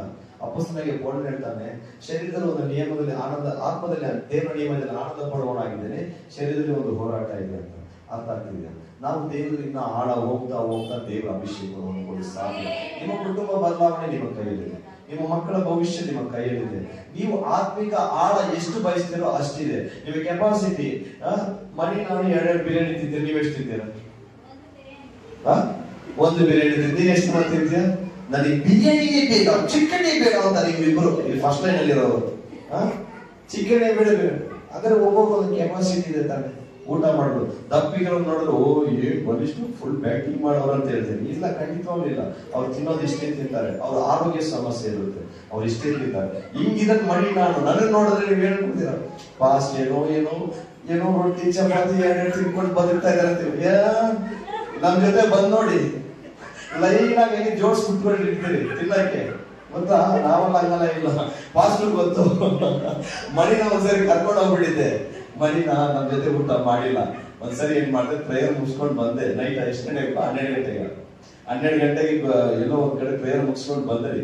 ಬಂದಿದ್ದ ತಕ್ಷಣ ಏನಾಯ್ತು, ನಾನು ಪ್ರಕಾಶ್ ಮಣಿ ಎಲ್ಲೋ ಹೋದ್ರಿ. ಮುಂದೆ ಆಯುಷ್ ಹೋಗ್ಲಿ, MS ಮೇಲೆ ಆಯುಷ್ ಹೋಟ್ಲಿಗೆ ಹೋದ್ರಿ. ಹೋಗಿದ ತಕ್ಷಣ ಊಟ ಹಾಕಿದ್ರು. ಊಟ ಹಾಕಿದ ತಕ್ಷಣ ಕಬಾಬು ಕುಷ್ಕರ ತಗೊಂಡು ಲೈನ್ ಆಗಿ ಇಟ್ಕೊಂಡ್ರಿ. ನೇನ್ ಪ್ರೇಯರ್ ಮಾಡಿ ತಿಂತಾ ಇದ್ರಿ. ಅರ್ಶನ ಹಾಕಿ ಮಾಡಿರೋ ಮಂಜಸೂರ್ ಅಂತಾರೆ ತಮಿಳಲ್ಲಿ, ಕರೆಕ್ಟಾ? ಅರ್ಶನ ಹಾಕಿರೋ ತರ ಆಯ್ತು. ತಿನ್ನಕ್ಕೆ ಮಾಡಿಸೋದಿಲ್ಲ. ಅವ್ರನ್ನು ಏನ್ ಮಾಡುದು, ಅಣ್ಣೆ ಬರ ಅಂತ ಅರ್ಧ ತಿಂದ್ರಿ. ಪ್ರಕಾಶ್ ಬೇಡ ಬೇಡ ಎತ್ತಾಕಣ, ಬೇರೆ ಕಡೆ ಹೋಗೋಣ ಅಂತ ಹೇಳ್ಬಿಟ್ಟು ಏನ್ ಮಾಡಿದ್ರು, ತಿರ್ಗಾ ಅವನ್ನ ಕರ್ಕೊಂಡು, ಅವ್ನು ಆಲ್ರೆಡಿ ಪಾಪ ಅವ್ನು ಏನಿದ್ರು ಹೊಟ್ಟೆ ತುಂಬ ತಿನ್ಬಿಡ್ತಾನೆ, ಒಳ್ಳೆ ಹುಡುಗ ಅವನ್ನ. ಚೆನ್ನಾಗಿ ತಿನ್ಬಿಟ್ಟ ಮಾಡಿ. ತಿಂದಾದ್ಮೇಲೆ ತಿರ್ಗಾ ಒಂದ್ ಕಡೆ ಅಲ್ಲಿಂದ ಮುಂದೆ ಹೋಗಿ ತಾಜ್ ಹೋಟ್ಲ್ ಬಂತು. ಅಣ್ಣ Taj hotel ghee rice pepper fry ಒಂದು ತಿನ್ಕೊಂಡು ಹೋಗೋಣ. ಇವಳು ಅಣ್ಣ ಎಲ್ಲಿ ಇಲ್ಲೇ ಹೇಳು, ಊಟ ಮಾಡೋದು ಇವತ್ತಾನೆ ಊಟ ಮಾಡಿದ್ರಲ್ಲ, ಊಟ ಮಾಡೋಣ, ತಿರ್ಗಾ ಕರ್ಕೊಂಡು ಗೀ ರೈಸ್ ಎಲ್ಲ ತಗೊಂಡು. ಅಣ್ಣ ತಿನ್ನಕ್ಕಾಗಲ್ಲ, ತಿನ್ನಪ್ಪ. ಅವತ್ತೇ ಅವ್ನ ಹೊಟ್ಟೆ ಸ್ವಲ್ಪ ಹೊರಗಡೆ ಬಂದಿದ್ದು.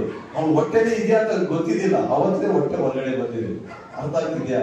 ಹಾಗಾದ್ರೆ ನಿಮ್ಮ ಕೆಪಾಸಿಟಿ ದೇವರಲ್ಲಿ, ನಿಮ್ಮ ಕೆಪಾಸಿಟಿ ಎಷ್ಟು ಆಳವಾಗಿ ಹೋಗ್ತೀರಾ, ಎಷ್ಟು ಹೋಗ್ತೀರಿ, ಎಷ್ಟು ಅಭಿಷೇಕ ಬೇಕು.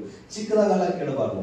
ದೇವರೇ ನನಗೆ ಪ್ರಾರ್ಥನೆ ಅಭಿಷೇಕ ಕೊಡು, ದೇವರೇ ನನಗೆ ಬಿಡುಗಡೆ ಮಾಡೋ ಅಭಿಷೇಕ ಕೊಡು, ದೇವರೇ ನನಗೆ ಈ ದೆವ್ವ ಓಡಿಸಿದೆಲ್ಲ ಚಿಕ್ಕ ಚಿಕ್ಕ ವಿಷಯ ಅದಲ್ಲ.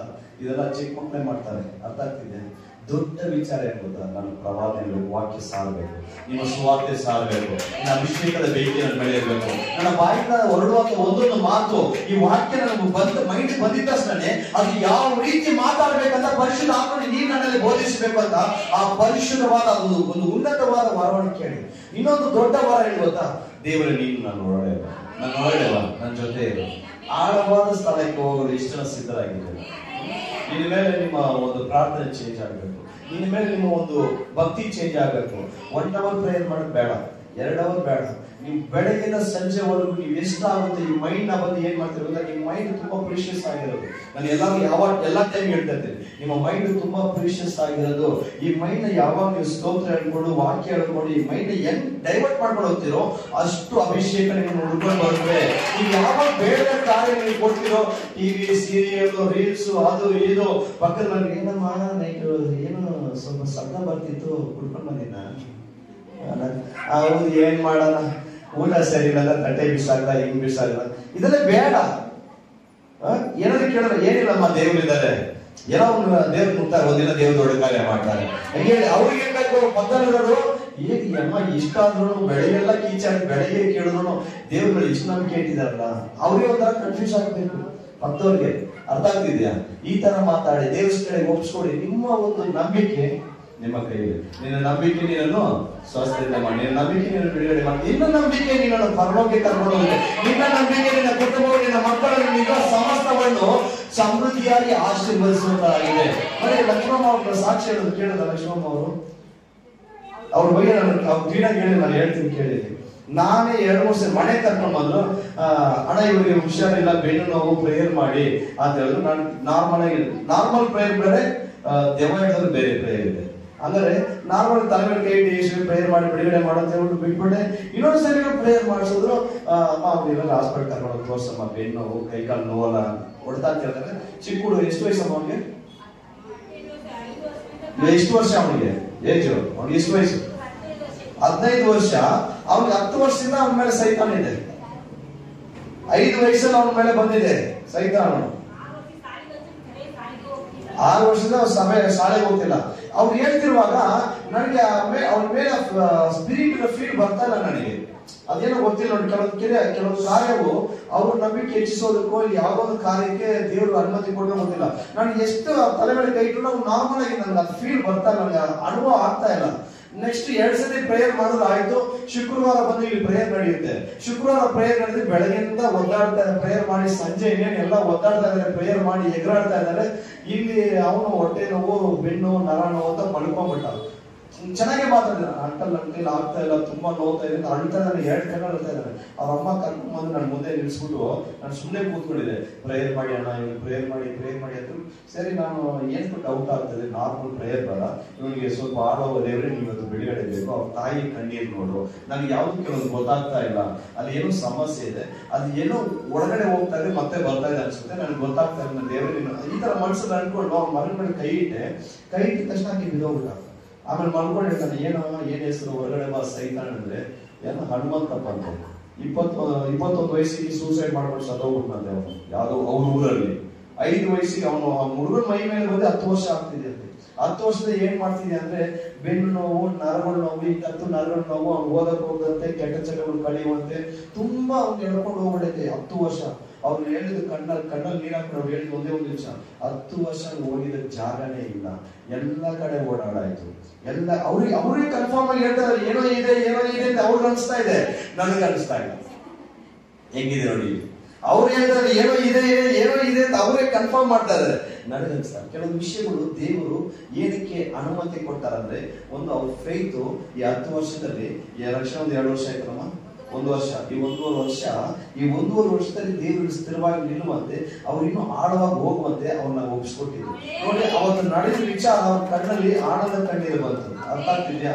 ನಾನು ಅದೇ ಹೇಳ್ತಾ ಇದ್ದೆ, ನೀವು ಆಳವಾಗಿ ಎಷ್ಟು ಹೋಗ್ತಿರೋ ಸೇವಕರನ್ನ ಅವಲಂಬಿಸ್ಬೇಡಿ. ನಾನು ಹೇಳ್ತೀನಿ, ನನ್ನನ್ನು ಅವಲಂಬಿಸ್ಬೇಡಿ, ನಾನೇ ಬರ್ತೀನಿ, ನಾನೇ ಪ್ರೇಯರ್ ಮಾಡ್ತೀನಿ, ದಯವಿಟ್ಟು ಅವಲಂಬಿಸ್ಬೇಡಿ. ನೀವು ಆಗದೇ ಇರೋವಾಗ ಖಂಡಿತವಾಗಿ ನಾವು ಹೇಳ್ತೀವಿ, ನಮಗಿಂತ ಶಕ್ತನೊಬ್ಬನಿದ್ದಾನೆ, ನಾವು ಯಾರ ಬಲದಿಂದ ಮಾಡ್ತಿದ್ವಿ ಗೊತ್ತಾ? ಯೇಸು ಕ್ರಿಸ್ತನ ಬಲದಿಂದ ಮಾಡ್ತಿದ್ದೀವಿ. ನೀವು ಆ ಬಲವನ್ನು ಹೊಂದಿಕೊಳ್ಳಿರಿ. ನೀವು ಪ್ರೇಯರ್ ಮಾಡಿ, ನಿಮ್ಮ ಮಕ್ಕಳ ತಲೆ ಮೇಲೆ ಕೈ ಇಡಿ, ನಿಮ್ಮ ಕುಟುಂಬದಲ್ಲಿ ಪ್ರೇಯರ್ ಮಾಡಿ. ಯಾಕಂದ್ರೆ ನನ್ನ ಒಂದು ಉದ್ದೇಶ ಏನಂದ್ರೆ, ಈ ಸಭೆಯಲ್ಲಿ ಬೆಳಗ್ಗೆ ನಾನು ಪಾಸ್ಟರ್ ಮಾತಾಡ್ತಿದ್ವಿ, ಎಲೆಕ್ಷನ್ ಬೂತ್ಗೆ ಲೈನ್ ಆಗಿ ಹಾಕೊಂಡ್ಬಿಟ್ಟಿದ್ದಾರೆ ಗೊತ್ತಾ, ಟೇಬಲ್ ಇಟ್ಕೊಂಡು. ಆತರ ಲೈನ್ ಆಗಿ ಟೇಬಲ್ ಇಟ್ಕೊಂಡಿರ್ಬೇಕು. ಯಾರ್ಯಾರು ಅಲ್ಲೊಂದು ಪ್ರೇಯರ್ ಮಾಡಿಸು, ಅಲ್ಲೊಂದು ಪ್ರೇಯರ್ ಮಾಡಿಸು, ಇಲ್ಲೊಂದು ಹೋಗ್ಬಿಡ್ಬೇಕು, ಅಲ್ಲೊಂದು ಹೋಗ್ಬಿಡ್ಬೇಕು, ಇಲ್ಲೊಂದು ಹೋಗ್ಬಿಡ್ಬೇಕು. ನಾವು ಆರಾಮಾಗಿ ಕೂತ್ಕೊಂಡಿರ್ಬೇಕು. ನಾವು ಹೊರಗಡೆ ಓಡಾಡ್ಬೇಕು, ದೇವ್ರ ಸ್ವಾರ್ಥ ಸಾರ್ಬೇಕು, ಬೇರೆ ಊರಿಗೆ ಹೋಗ್ಬೇಕು. ಇಲ್ಲಿ ಬರೋದ್ರಲ್ಲ ನೀವು ಕಂಟ್ರೋಲ್ ಮಾಡಬೇಕು. ಅರ್ಥ ಆಗ್ತಿದ್ಯಾ? ಇಲ್ಲಿ ಯಾರು ಹೊಸಬರು ಬರ್ತಾರೋ, ಯಾರು ರೋಗದಲ್ಲಿ ಬರ್ತಾರೋ, ಯಾರು ಕಾಯಿಲೆಯಲ್ಲಿ ಬರ್ತಾರೋ, ನೀವು ಧೈರ್ಯವಾಗಿ ನಿಲ್ಬೇಕು. ನನ್ನ ದೇವ್ರ ಆತ್ಮ ನನ್ನ ಮೇಲೆ ಇದೆ, ನಾನು ಪ್ರೇಯರ್ ಮಾಡಿದ್ರೆ ಬಿಡುಗಡೆ. ವಾಕ್ಯ ಬರೆಯಲ್ಪಟ್ಟಿದ್ದಾನೆ, ಮಾರ್ಕನ ಬರೆದ ಸುವಾರ್ತೆ 16ನೇ ಅಧ್ಯಾಯ, ಇದಲ್ಲದೆ ನಂಬುವವರಿಂದ ನಡೆಯುವ ಸೂಚಕಗಳು. ನೀವು ಹಾವುಗಳನ್ನ ಎತ್ತೀರಾ, ಆಯ್ತಾ? ನೀವು ಹಾವುಗಳನ್ನ ಎತ್ತೀರಾ, ವ್ಯಾಧಿಯಸ್ರು ಪ್ರೇಯರ್ ಮಾಡೋದು, ವ್ಯಾಧಿ ಹೋಗುತ್ತೆ, ದೆವ್ವಗಳನ್ನ ನೋಡ್ತೀವಿ, ಎಲ್ಲ ಅಧಿಕಾರ ನೀವು ಕೊಡಲ್ಪಟ್ಟಿದೆ. ನೀವೇ ಒಂದು ಬಾಂಡೇಜ್ ಅಲ್ಲಿ ಇರುವಾಗ ನೀವು ಹೊರಗಡೆ ಬರಕ್ಕಾಗಲ್ಲ. ಇವತ್ತು ತೀರ್ಮಾನ ಮಾಡಿ, ಯಾರ್ಯಾರು ದಡದಲ್ಲಿದ್ದೀರೋ, ಯಾರ್ಯಾರು ಬೇರೆ ದೂರದಲ್ಲಿ ನಾನು ಕೇಳ್ಕೊಡ್ತೀನಪ್ಪ, ಇಲ್ಲೇ ಇರ್ತೀನಿ ಅನ್ನೋರು ಅಲ್ಲೇ ಇದ್ದು ಬಿಡಿ.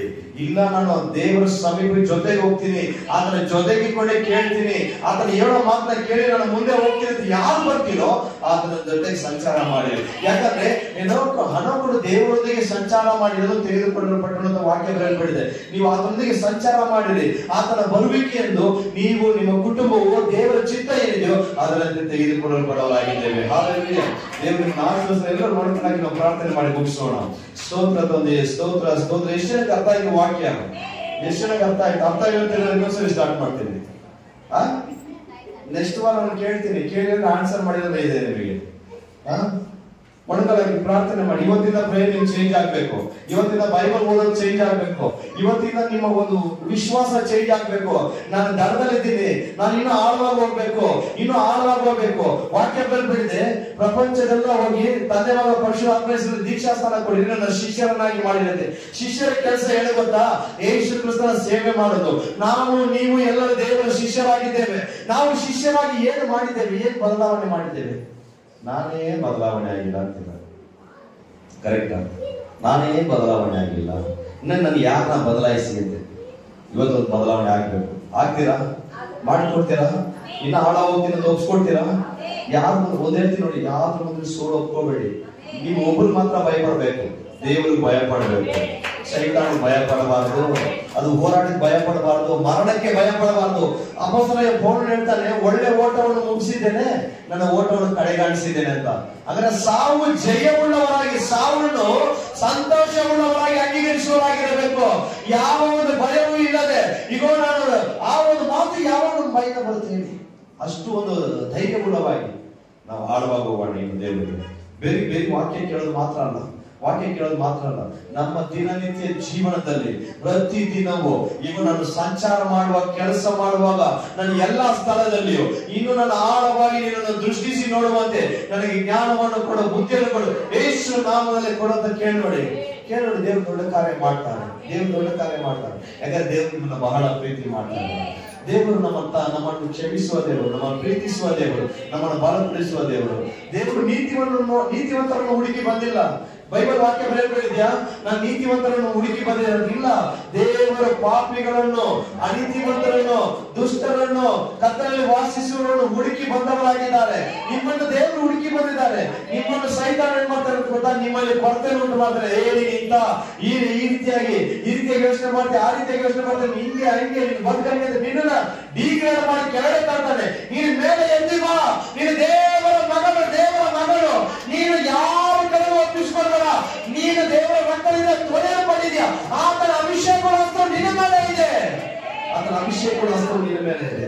ಇವತ್ತು ತೀರ್ಮಾನ ಮಾಡಬಹುದು. ಇವಾಗ ಭೂಮಿಯ ಮೇಲೆ ಬೆಂಕಿನ ಹಾಕುವುದಕ್ಕೆ ಬಂದಿರೋದು ವಾಕ್ಯ ಬರೆದಿದೆ. ಆ ಸಮಯ ನೋಡಿದ್ರೆ ಹತ್ತಿ ಉರಿಬೇಕಾಗಿತ್ತು. ಎಲ್ಲಿ ಉರಿತಾ ಇದೆ? ದೇವರಿಗಾಗಿ ಬೆಂಕಿ ಆಗಿದ್ದೇವಾ? ಪ್ರಾರ್ಥನೆಯಲ್ಲಿ ಬೆಂಕಿ ಆಗಿದ್ದೇವಾ? ಉಪವಾಸ ಮಾಡ್ತಿದ್ದೇವಾ? ಏನು ಸಭೆಯಲ್ಲಿ ಉಪವಾಸ ಕೂಡ ಅಟೆಂಡ್ ಮಾಡ್ತಿಲ್ಲ, ಅಟೆಂಡ್ ಮಾಡಿದ್ರು ಪರವಾಗಿಲ್ಲ, ನಾನು ಉಪವಾಸ ಆಗ್ತೇನೆ, ನನ್ನ ಮನೆಯಲ್ಲಿ ಪ್ರಾರ್ಥನೆ ಮಾಡ್ತೇನೆ, ಯಾವಾಗ ತೀರ್ಮಾನ ಮಾಡಿದ್ದೇವಾ? ನಮ್ಮನ್ನ ಪರಿಶೋಧಿಸಿಕೊಳ್ಳೋಣ. ಇವತ್ತು ಒಳ್ಳೆಯ ಸಮಯ ಆಗಿದೆ. ನೀವು ಅಂಚಿನಲ್ಲಿರ್ಬೋದು, ದಡದ ಅಂಚಿನಲ್ಲಿರ್ಬೋದು, ಬನ್ನಿ, ಮುಂದೆ ಬನ್ನಿ, ದೇವ್ರ ಸೊಂದಲ್ಲಿ ಮುಂದೆ ಬನ್ನಿ. ಅಪ್ಪ, ನಾನು ನಿಮ್ ಜೊತೆ ಟ್ರಾವೆಲ್ ಮಾಡಬೇಕು. ಅಲ್ಲಿ ನೋಡಿ, ಪೇತ್ರನ ಮುಂದೆ ಹೋಗುವ ಹಾಳುವ ಸ್ಥಳಕ್ಕೆ ಹೋಗುವಂತ ಹೇಳ್ಬಿಟ್ಟು ಯೇಸು ಕ್ರಿಸ್ತನ ಅಲ್ಲಿ ನಿಂತಿಲ್ಲ, ಯೇಸು ಕ್ರಿಸ್ತನ ಜೊತೆಗೆ ಬಂದರು. ಆ ಆಳವಾದ ಸ್ಥಳದವರು ಜೊತೆಗೆ ಬಂದ್ರು. ನಿಮ್ಗೆ ಆಳವಾದ ಸ್ಥಳ ಭಯ ಹೋಗುವವರೆಗೂ ನಿಮ್ಮ ಜೊತೆ ಬರ್ತಾರೆ. ನೀವು ಎಲ್ಲವೂ ಎದುರಿಸುವವರು ನಿಮ್ಮ ಜೊತೆ ಬರ್ತಾರೆ. ನಿಮ್ಮ ಕರೆದಾತನು ನಂಬಿಗಸ್ತನು, ತನ್ನ ಕಾರ್ಯವನ್ನು ಸಾಧಿಸುವನು. ನಿಮ್ಮನ್ನು ಯಾವತ್ತೂ ಕೈ ಬಿಡುವುದಿಲ್ಲ, ನಿಮ್ಮನ್ನು ಯಾವತ್ತೂ ಕೈ ಬಿಡುವುದಿಲ್ಲ. ಭಯ ಪಡಬೇಡಿ, ಸೈತಾನ ನೋಡಿ ಭಯ ಪಡಬೇಡಿ. ನೀವು ಭಯ ಪಟ್ಟರೆ ಜೀವನ ಪೂರ್ತಿ ಅದು ನಿಮ್ಮನ್ನು ಲೆಕ್ಕದಲ್ಲಿ ಇಟ್ಕೊಳ್ಳುತ್ತೆ. ಒಂದು ನೋಟ್ ಮಾಡ್ಕೊಂಡ್ಬಿಡುತ್ತೆ, ನಿಮ್ಮ ಕತೆ ಮುಗಿದೋಗುತ್ತೆ. ಇವತ್ತು ಒಂದು ಧೈರ್ಯವುಳ್ಳವಾಗಿ ದೇವ್ರ ಸಮುದ್ರ ಒಪ್ಪಿಸಿಕೊಡ್ರಿ, ಸ್ತೋತ್ರ ಸ್ತೋತ್ರ ಸ್ತೋತ್ರ ಸ್ತೋತ್ರ. ಎಲ್ಲರೂ ಎದ್ದಿಟ್ಕೊಳ್ಳಿ. ಸ್ತೋತ್ರ ತಂದೆ ಯೇಸುವೇ, ನಿಮಗೆ ಸ್ತೋತ್ರ. ಪರಿಶುದ್ಧನಾದ ದೇವರೇ, ನಿಮಗೆ ಸ್ತೋತ್ರ. ಯೇಸುವೇ, ನಿಮಗೆ ಸ್ತೋತ್ರ.